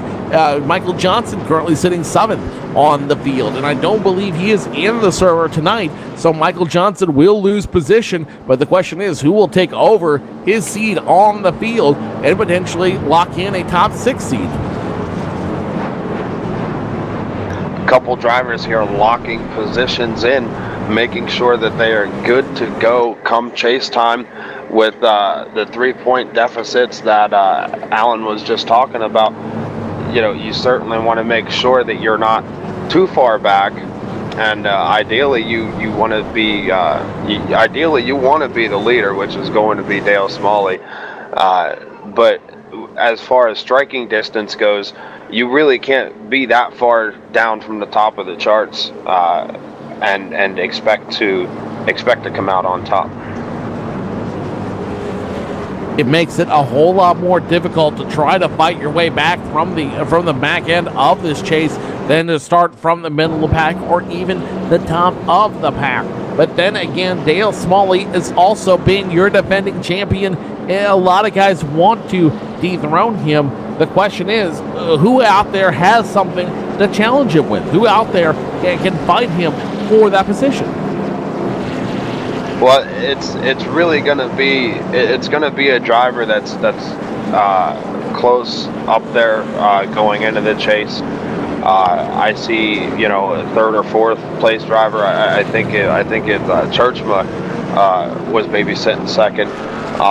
I think he's got a really good shot at it. He's a great, talented driver. I raced with him. I've been on the track with him plenty of times, and a great guy. Going by tail of the tape alone as the pace car lights go off, this time by Dallas Miracle, Dale Smalley both have 2 wins on this season, and they are both sitting in excellent position in the chase. Travis Brown has 1 win, but that was in the Border Wars, not a points race out there in the Cora series. So though he has a win, it doesn't count for a whole lot. Also currently sitting in a chase position with a win, I believe, correct me if I'm wrong, but Gary Bauer also has a win out there, and he's sitting 4th in points. So a lot of guys with wins, but as we've proven here in this Cora Sunday Money Series, it's not about wins, it's about consistency. It's about where you start and where you finish on the field. Consistency seems to be the key here lately.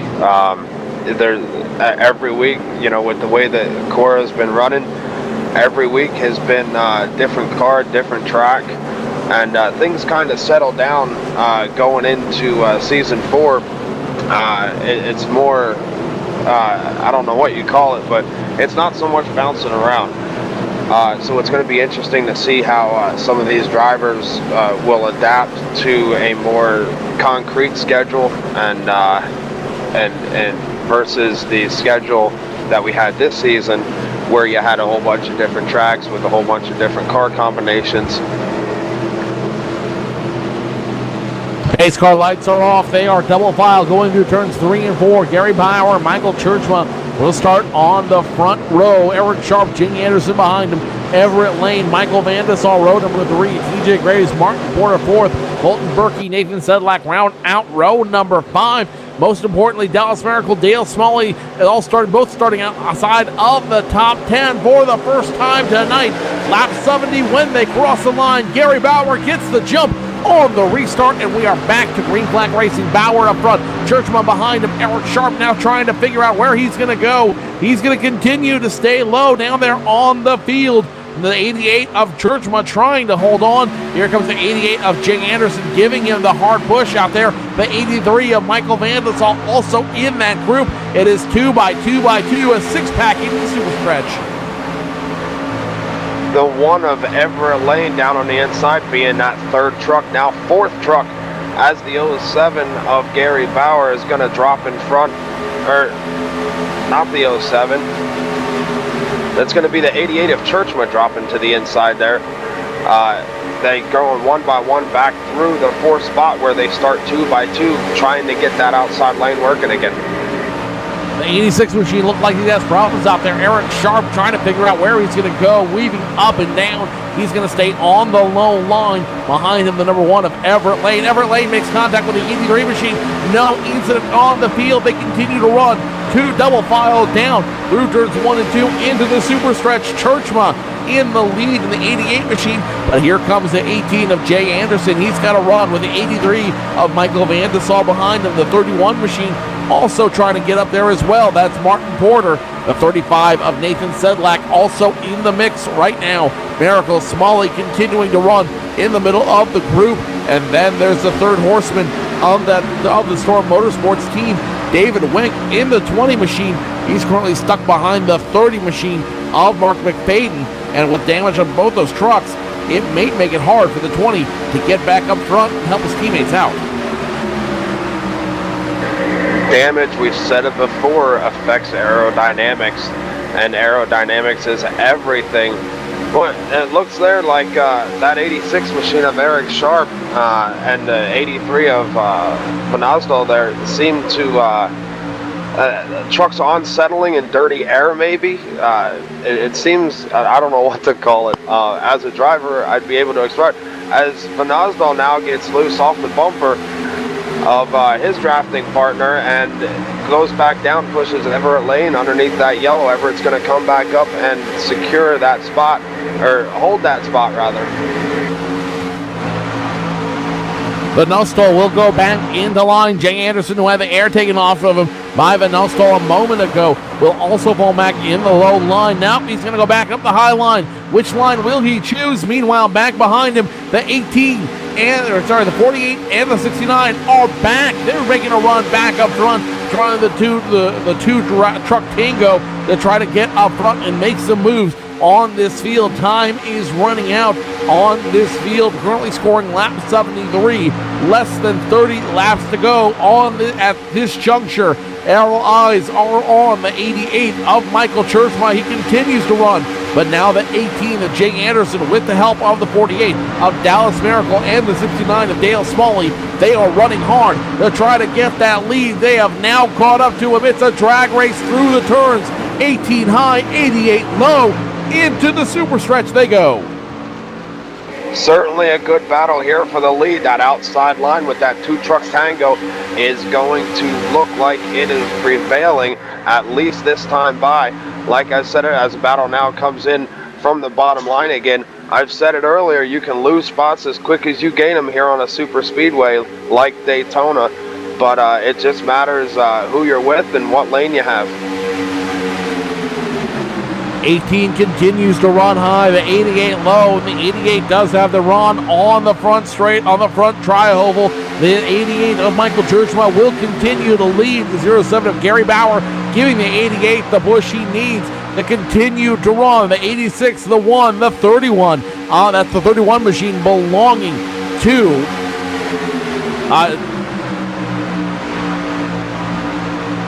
you know what? 31 machine. I lost him for just a moment there. Martin Porter in the 31 machine will run in the 9th place position. Dale Smalley in the 69 machine currently scored right around 10, and he's got some help there behind him from the 4 of Garrett Atwell and the 35 machine of Nathan Sedlak. But those trucks aren't doing him a whole lot of justice. They're not getting him up front the way the 48 of Dallas Miracle did. Now Miracle doesn't have any drafting partners. He's going to be forced to drop back to the 69 of Dale Smalley before he can make his run again. They can be picked up as easy as they can be lost, talking spots. Right now, your 18 truck, piloted by Jay Anderson, is going to be your leader. He was pushed up there on the outside with help from that 48 machine of Dallas Miracle. Those two guys, I've raced with them, and they're good. Now looks like outside line gonna be back. The battle's gonna be for about the 5th position. 24 laps to go left at this juncture. Jay Anderson finds a way to pick up the lead. He will lead on lap 77. Michael Churchma immediately behind him. The 07 machine of Gary Bauer running 3rd. And now the two truck tango, the 48 and 69, continuing to run in behind them, trying to make a move. We've seen them use the 2 truck tango to their advantage, and the 69 and the 48 make their moves and get back up front. It's going to be interesting to see that outside lane. That outside lane with Dale Smalley pushing Dallas Miracle. We've seen Dale Smalley push like this before on that outside and make it work. Two more trucks are going to jump out of line. That's going to be 2 spots behind them. It looks like maybe Sedlak and Porter, or Everett Lane and Sedlak. Now behind them, Michael Van Nostal is going to be forced to drop to the end of that lead group. He is currently being scored in 14th. David Wenko had a strong truck all night, being scored in 15th. And you got to wonder what's going on with the 20 machine, aside from the damage they had on the rear end of that machine. What happened to force them to drop back so far? And can he rejoin the Storm Motorsports team in front to give them a hand? Meanwhile, back up front, the 48 now making a move. He's got a little help from his friends. The 48 unofficially leading at the stripe. The 48 picks up the lead. Dallas Miracle now back in control of this race. Dale Smalley immediately on his tail with Everett Lane giving him the push. Everett Lane's going to pull up to that rear bumper of Dale Smalley in the 69 machine. It kind of looked like as soon as Dallas Miracle was clear of that 18 truck, or of that 07 truck, that he kind of left his drafting partner up there. Maybe he knew that Everett was back there and would pick him up, but it certainly, I don't like it done to me.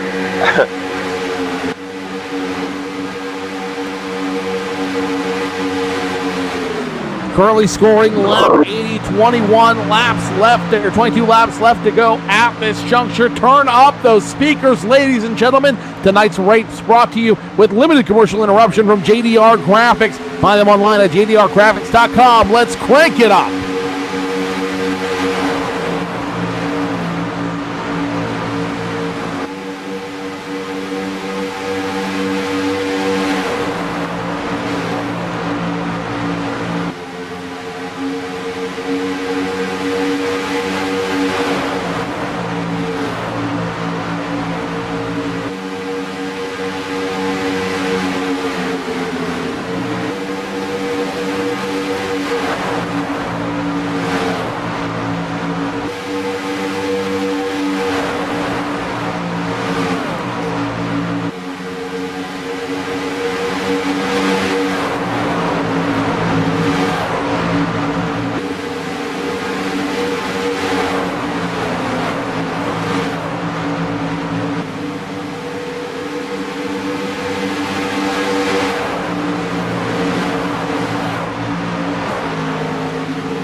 Lap 83, Jimmy Anderson still in control of this race. Dallas Miracle and Dale Smalley fighting tooth and nail as hard as they can. The number 1 of Everett Lane and the 31 of Mark Porter still on that outside line.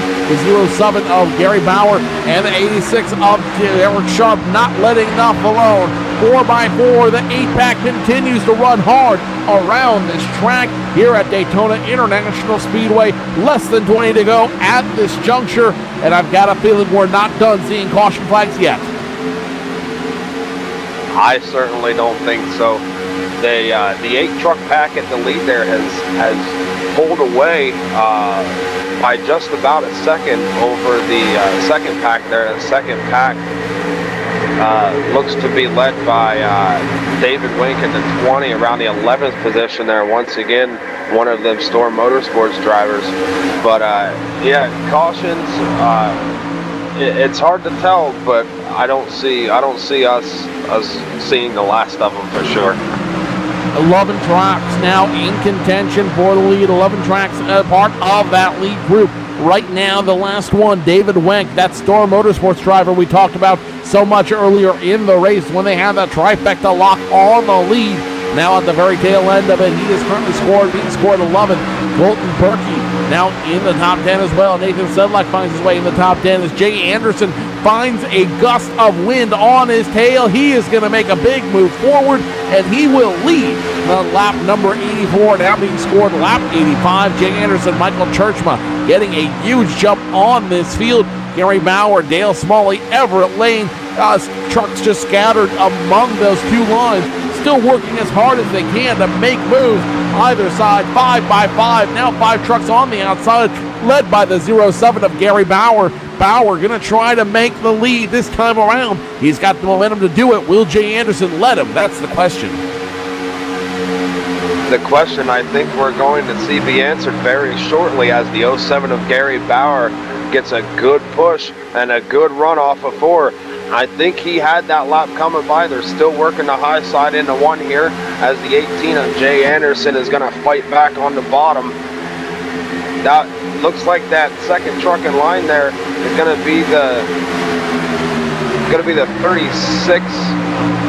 86 of Eric Sharp. Got a little wiggly. Funny use of a word there, but got a little loose. That's going to allow that top side to prevail with Gary Bauer having to push from Jay Anderson and Everett Lane now moving into the 3rd position. Dallas Miracle makes the big move with the push from Dale Smalley and Everett Lane. They drop down to the low line. Dallas Miracle, your new leader on lap 87. Dale Smalley, Everett Lane, your top 3. Gary Bauer drops underneath the double yellows to try to make something happen. Goes back in line. Jay Anderson, who was your leader, now shoveled back to the 5th place position. Michael Churchma in 6th. His teammate Eric Sharp in 7th. It's going to be Nathan Sedlak in 9th. Colton Berkey moving the 81 up to the 8th place position, it looks like. And the 31 machine of Martin Porter in that mix as well. The 20 machine of Nathan Sedlak, or check out the number 20 machine of David Wenk. Now getting the push from the 35 of Nathan Sedlak. And Sedlak not going to be settling for that lower position. He wants to get back up front, but the question is, who can answer to him? Can anybody answer to that dominant 2-car truck tandem of Miracle and Smalley? Laps are ticking down here, working lap 88. It's going to be 89 next time by, about 13 to go. Behind these trucks here, this lead pack of 11 or 12 trucks, there's noise being made behind them. The 4 trucks sitting back there in around the 13th, 14th place has really done a great job catching this lead pack, and this lead pack's going to have company. Lead pack will have company in a big way. Ross Cato now joining the party in the 13th position. Daniel Miller joining the party after having some trouble out there on the field. Also joining the party, Galen Gidman back in the mix. We talked about him earlier, the 30 machine as well. That's Ross Cato, the 33 also in that group. Travis Brown. All these guys want to party with time ticking down here on the field. Meanwhile, back up front, Dallas Miracle continues his dominant lead. Dale Smalley, but I've got a feeling things might shift. Here comes the 20 and the 35. That is David Wenk and Nathan Sedlak. They're trying to make some moves, get back with the Storm Motorsports group, and see if they can figure out what they can do with time running out when we cross the line. It'll be 12 to go. 12 to go. Looks like a truck checking to the outside there. That's going to be the 07 of Gary Bauer moving up to that high line. He's going to be setting just off the nose of the 88 of Michael Churchma. Looks like it's going to be the 18 of Jay Anderson. He's setting off the nose of, trying to get that outside line to work as the leaders come by a lot behind him.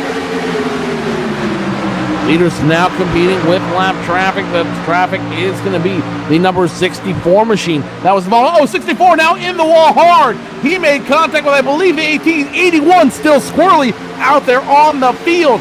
That could change the complexion of the race for several drivers. None of your lead drivers involved in that one.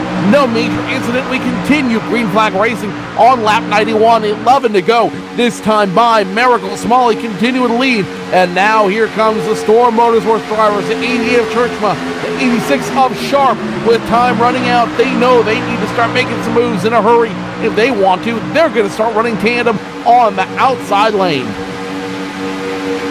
Well, it would really be something to see this outside lane prevail for a race win. I'm not going to call who wins it because here it's like a lottery. You don't know who's going to win it with cautions breeding cautions. And like you said, Joe, when it rains, it pours. I don't know if we've seen the last of them. I'd like to say we have, but it's certainly going to be interesting here as these drivers tend to go across the stripe. Newsflash just being handed me from the CNN newsroom. This race too close to project a winner. Still too many variables to be counted out here. 10 to go at this point. Miracle Smalley still up front, but here comes Churchma and the 86 of Eric Sharp. They are challenging hard on the outside, and we have seen two trucks able to climb through the field despite the draft underneath them. They continue to go side by side now. Smalley on the low side, the 88 of Churchma on the high side. They seem like they're running out of just enough steam on the turns, but that could all change as the 07 of Gary Bauer joins them on the high line. Now here comes the cavalry, the 33 of Travis Brown joining them. The 18 of Derek Anderson joined them temporarily. They're going to go back down low into turns 1 and 2, 9 to go. 9 to go. It's going to be interesting to see just how this whole thing pans out.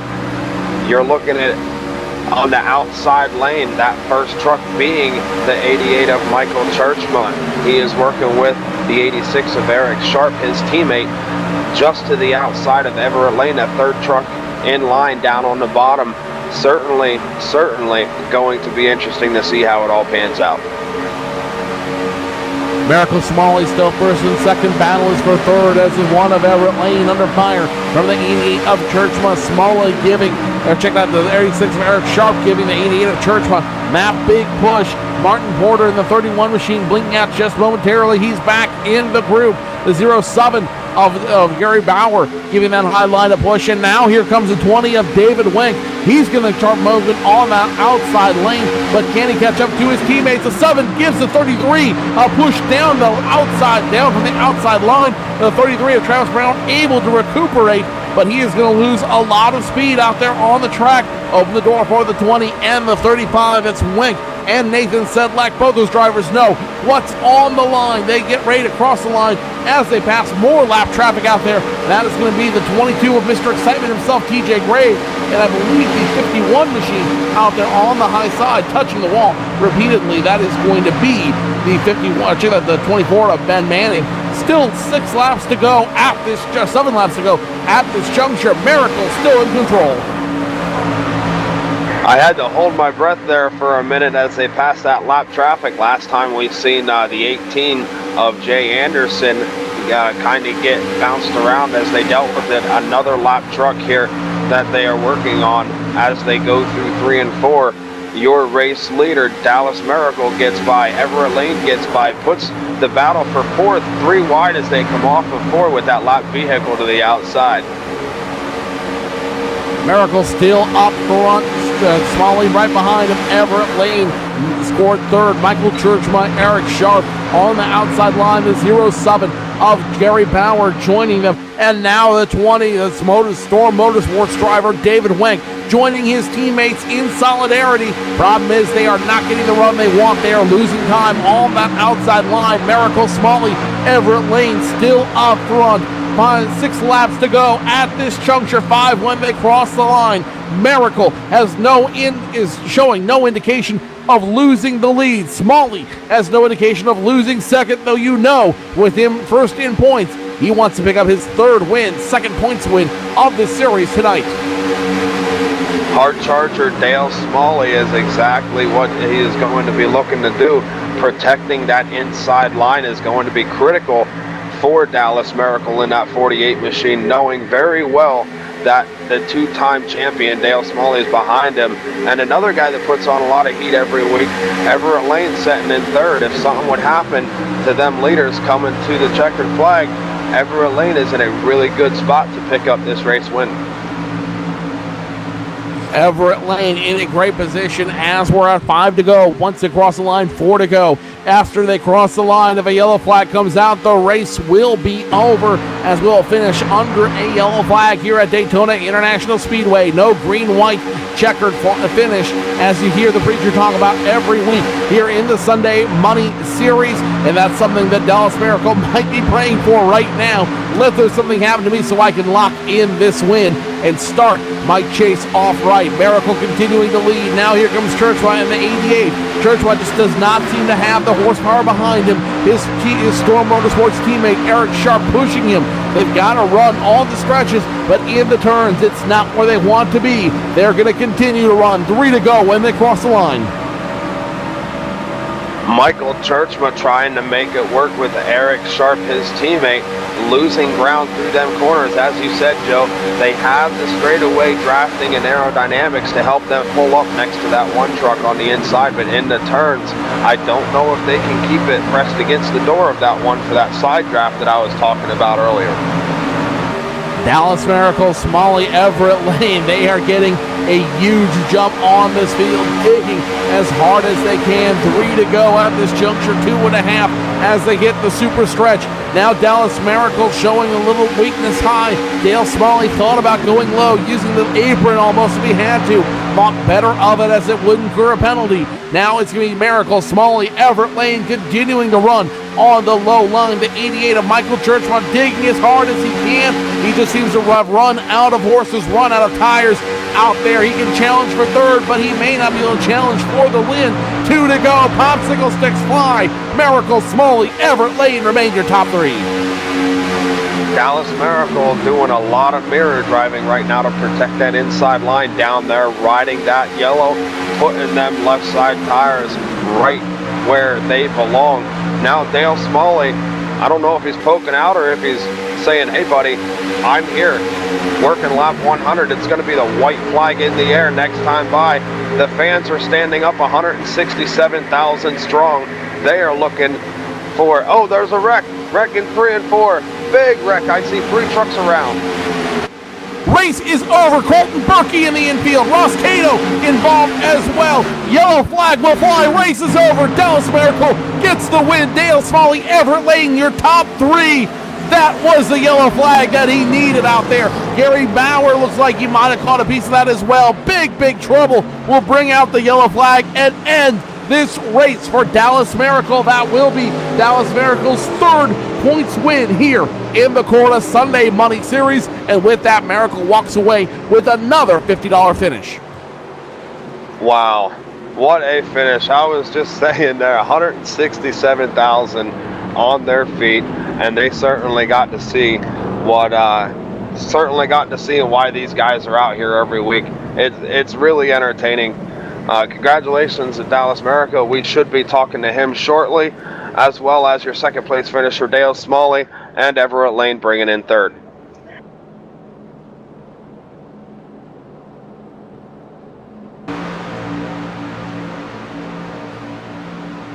The 81 and 07, you're watching the replay now live, and it looks like the 81 makes contact in some way, shape, or form with the 07. The 20 also gets a piece of that as well. That's David Wank, and that will bring out the final caution flag of the night to finish the race here at Daytona International Speedway. Dallas Miracle, 3rd in points. He starts his chase off right, as he will win tonight's race. They officially crossed the line this time by. Dallas Miracle, your winner here at Daytona International Speedway, walks away with a big $50 payday. Dale Smalley, your points leader, finishes solid 2nd. Everett Lane 3rd. Michael Churchman 4th. Travis Brown rounds out your top 5.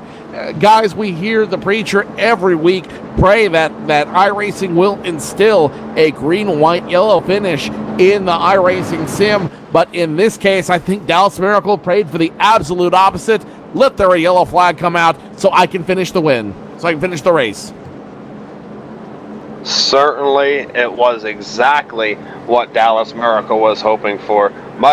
Joe, I'll be honest with you, my knuckles were white up here, and it was, it was interesting. It's exactly what these guys come out here to do: put on a show for the fans, put on a show for the fans at home, and I couldn't have asked for anything better. I mean, we had green flag runs.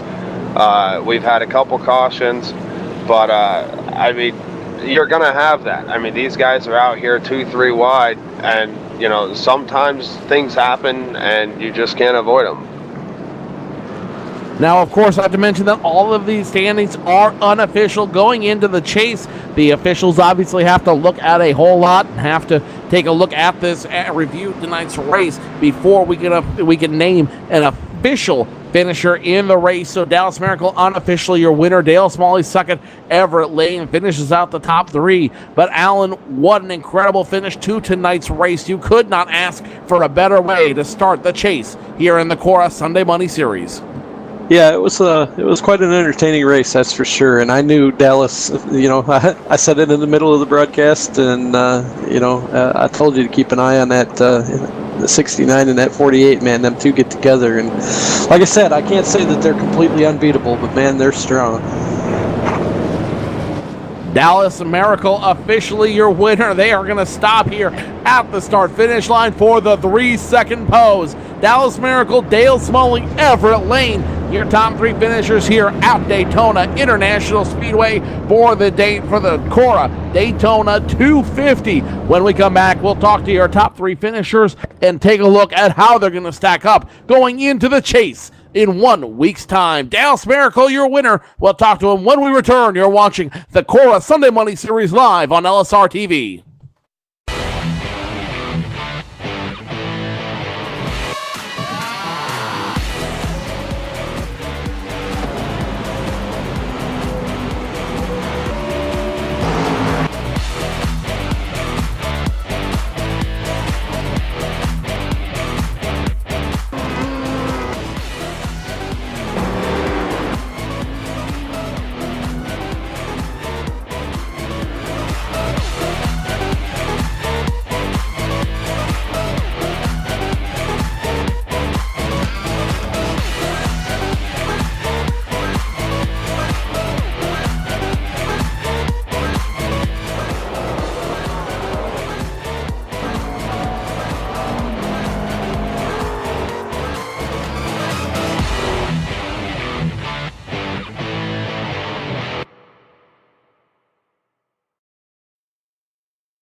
"101 laps complete here at Daytona International Speedway. Dallas Miracle completing the 250-lap charge to pick up his 3rd points win of the series in the Cora Sunday Money Championship Series. Dale Smalley, Everett Lane, Michael Churchma, Travis Brown round out your top 5. Eric Sharp, Jay Anderson, Nathan Sedlak, Galen Kidman, and Ross Cato, your top 10. Daniel Miller, Gary Bauer, David Weck, Colton Berkey, Michael Van Nostal, your top 15. Mark McFadden, Mark Maffett, David Parks, James Wilkins, Ryan Borges round out your top 20. And that will be 20 versus Martin Border. He's the last truck to finish under his own power on the lead lap. TJ Graves, Mr. Excitement, finishing 22nd. Ben Manning, Michael Whitlock, Carol Atwell, all finishing in the top 25. James Brown, Joel Wood, Rex Buchanan, John Pansula, and Daryl Cronkright all having to pull off out and behind the garage before the race was over tonight here at Daytona International Speedway. But right now, it's all about the driver of the 48 truck, Dallas Miracle, coming out to the Gatorade shower. Dallas Miracle, your winner here at Daytona International Speedway. And Dallas, this was the finish could not have played any better for you than it did tonight. Yeah, the caution happened to come out at the end there. That gave me an easy win, but Dale did a really good job pushing me throughout the race and getting me to the front. tonight you really seemed like you were on a mission, not just to finish in the top 3, not just to have a strong finish, but to finish at the top of the poll tonight. You and Dale Smalley worked perfectly in tandem together, Dallas. What was that like, and was that your intention tonight to come out and win under all circumstances? Yeah, I was definitely looking for the win tonight, either me or Dale, and I got a head of steam going after the instant and the restart when I got into the leaders, and after that we made a big push to the front. Now in each of the pit stops, we saw you take tires. A lot of guys didn't. Did tires give you the advantage that you needed to finish in such a good spot tonight? I wouldn't say it gave a huge advantage, but it definitely helped working that high line. Give you a little bit extra push.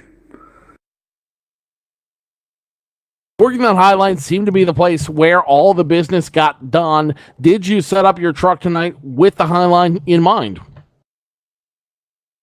Yeah, I was definitely looking for the high line to make those passes, and you got into trouble when the guy pushing you was getting hot. You kind of had to work the high line and keep it cool and able to get around those leaders.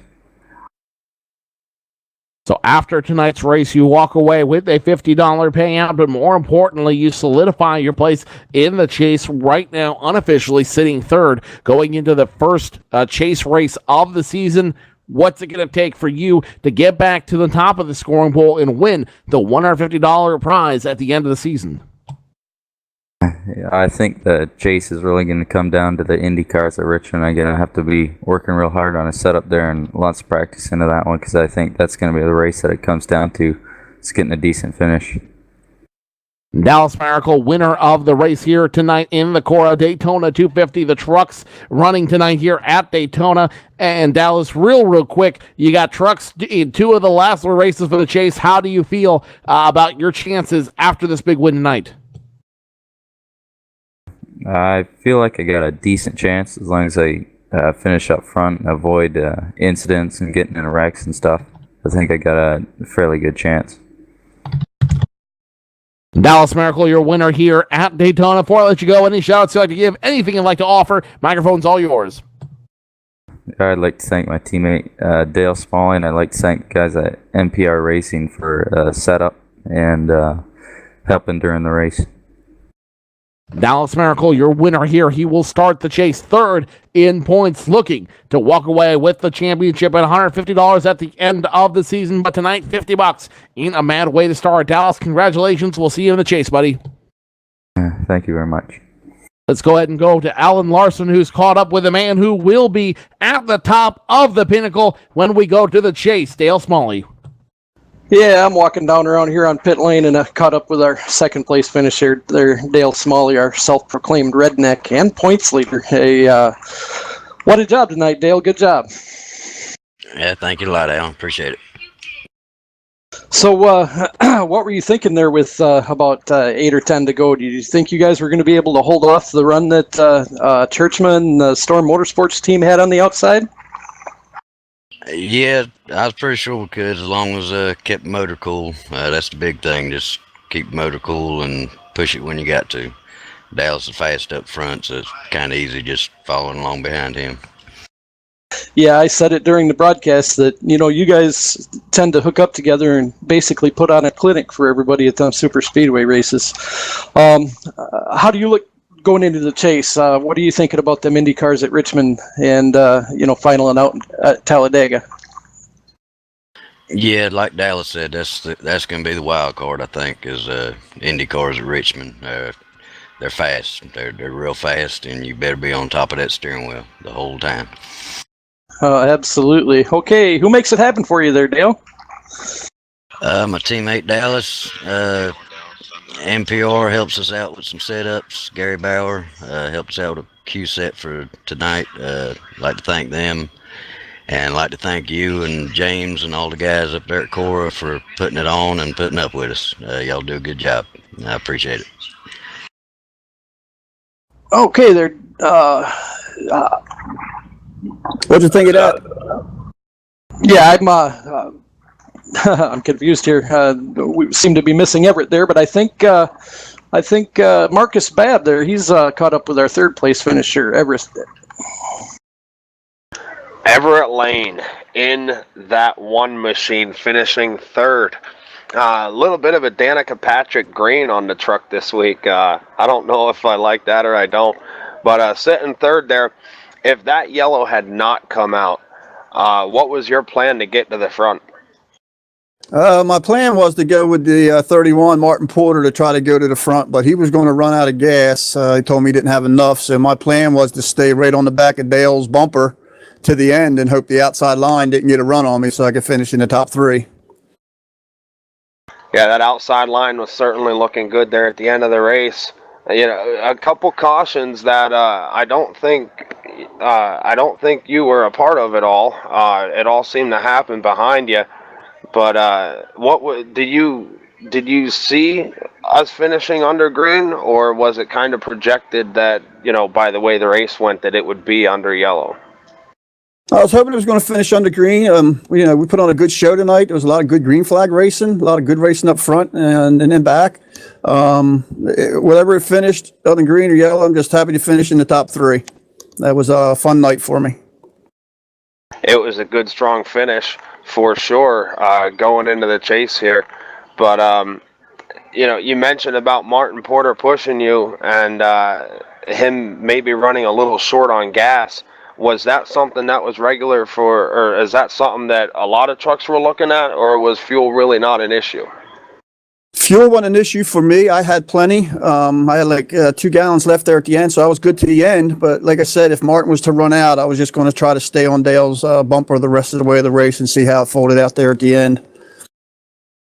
Kind of playing it safe from that third place position. Anybody you want to give shout outs to there? Definitely want to give a shout out to Fast Lane Racing. That's a team. We're a team effort. We all work on our setups together, try to get our trucks fast and our cars fast for the races. Some of them didn't have a very good night. I had a pretty good night, I want to thank my son for being my pit helper here. He was hit my keys for me here at the end, Shane, and telling me how many miles I had left, how much gallon I had fuel left I had left, and I was pretty happy that he helped me out tonight, so I didn't have to take my hands off the wheel all night long. Certainly a good finish, and certainly helps to have somebody else there that can kind of second you. But it's tough running this track. I know. I've raced with you a little bit, but it's certainly a good finish, and we enjoyed having you out there. Thank you, Marcus. And I also like to say I want to thank Cora for everything they do for us racers, guys. Cora's a great outfit out here, and I really enjoy being here. Cora is a great outfit, and all right, Martin, Everett, talking about Martin Porter there for a minute, but Everett, you are taking home a third. Congratulations, and me, I'm gonna try and find myself a hot dog stand down here. I heard Daytona food's good. Daytona. Everett, Fast Lane, finishing third tonight in Daytona food. Definitely not one to be trifled with, ever. And as far as all of the racetracks we go out here goes, I should say, as far as food goes. Points unofficial as of this time, but we do know 3 things for sure. Dale Smalley, Michael Churchma, Dallas Miracle will start in the top 3 when we go to the chase in 1 week's time. And it's been one incredible season so far that will be decided in three races to finish this season. Alan, what are your thoughts going into the last 3 races of the season? What are my thoughts? It's going to be interesting, and it's anybody's game. With that Indy Richmond there as a wild card in the middle of it there between the trucks at Charlotte and the trucks at Daga, throwing that Indy car there in the middle, it's going to be it's definitely, like Dale and Dallas both said, that's definitely going to be the wild card. But I think another wild card is that I don't think there's any of them in the points, but looking forward to next season, Storm Motorsports being back early on in the race, them guys were stout, and I think they're going to come back next season and give Dale and Dallas and them guys a run for their money. Marcus Babb currently in the line for that half-price food food at the end of the night. Real quick, your thoughts about what we saw tonight and what we're going to see in the chase in 1 week's time. It's going to be interesting. I think the racing certainly isn't going to fall off none. These guys are going for a good bit of pocket change. I don't know that I can't seem to remember the exact figure. I got the smell of hot dog. I got the smell of hot dogs and chili that's kind of blocking my brain at the moment. But I think it's around the market of $150 these guys are shooting for. So I don't think the racing is going to fall off none. I think it's going to be a good, strong chase right out to the end.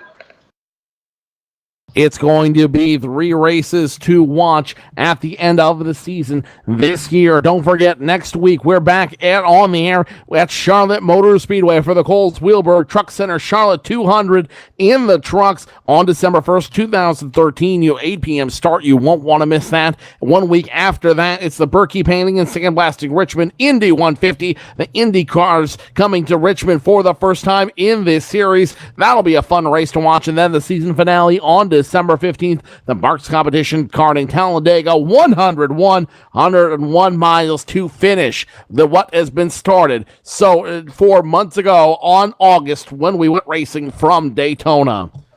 Plenty of racing left to be had. We hope you'll join us for then. Until we speak again, on behalf of all of our entire broadcast team, our executive producer, Laura Lawson, my partners in crime, Alan Larson and Marcus Babb, we congratulate Dallas Miracle on the big win here at Daytona International Speedway. Have a happy Thanksgiving, ladies and gentlemen. We'll see you in 1 week's time when we go racing in the trucks from Charlotte Motor Speedway for the Coles Wheelberg Truck Center Charlotte 200. Good night, everybody.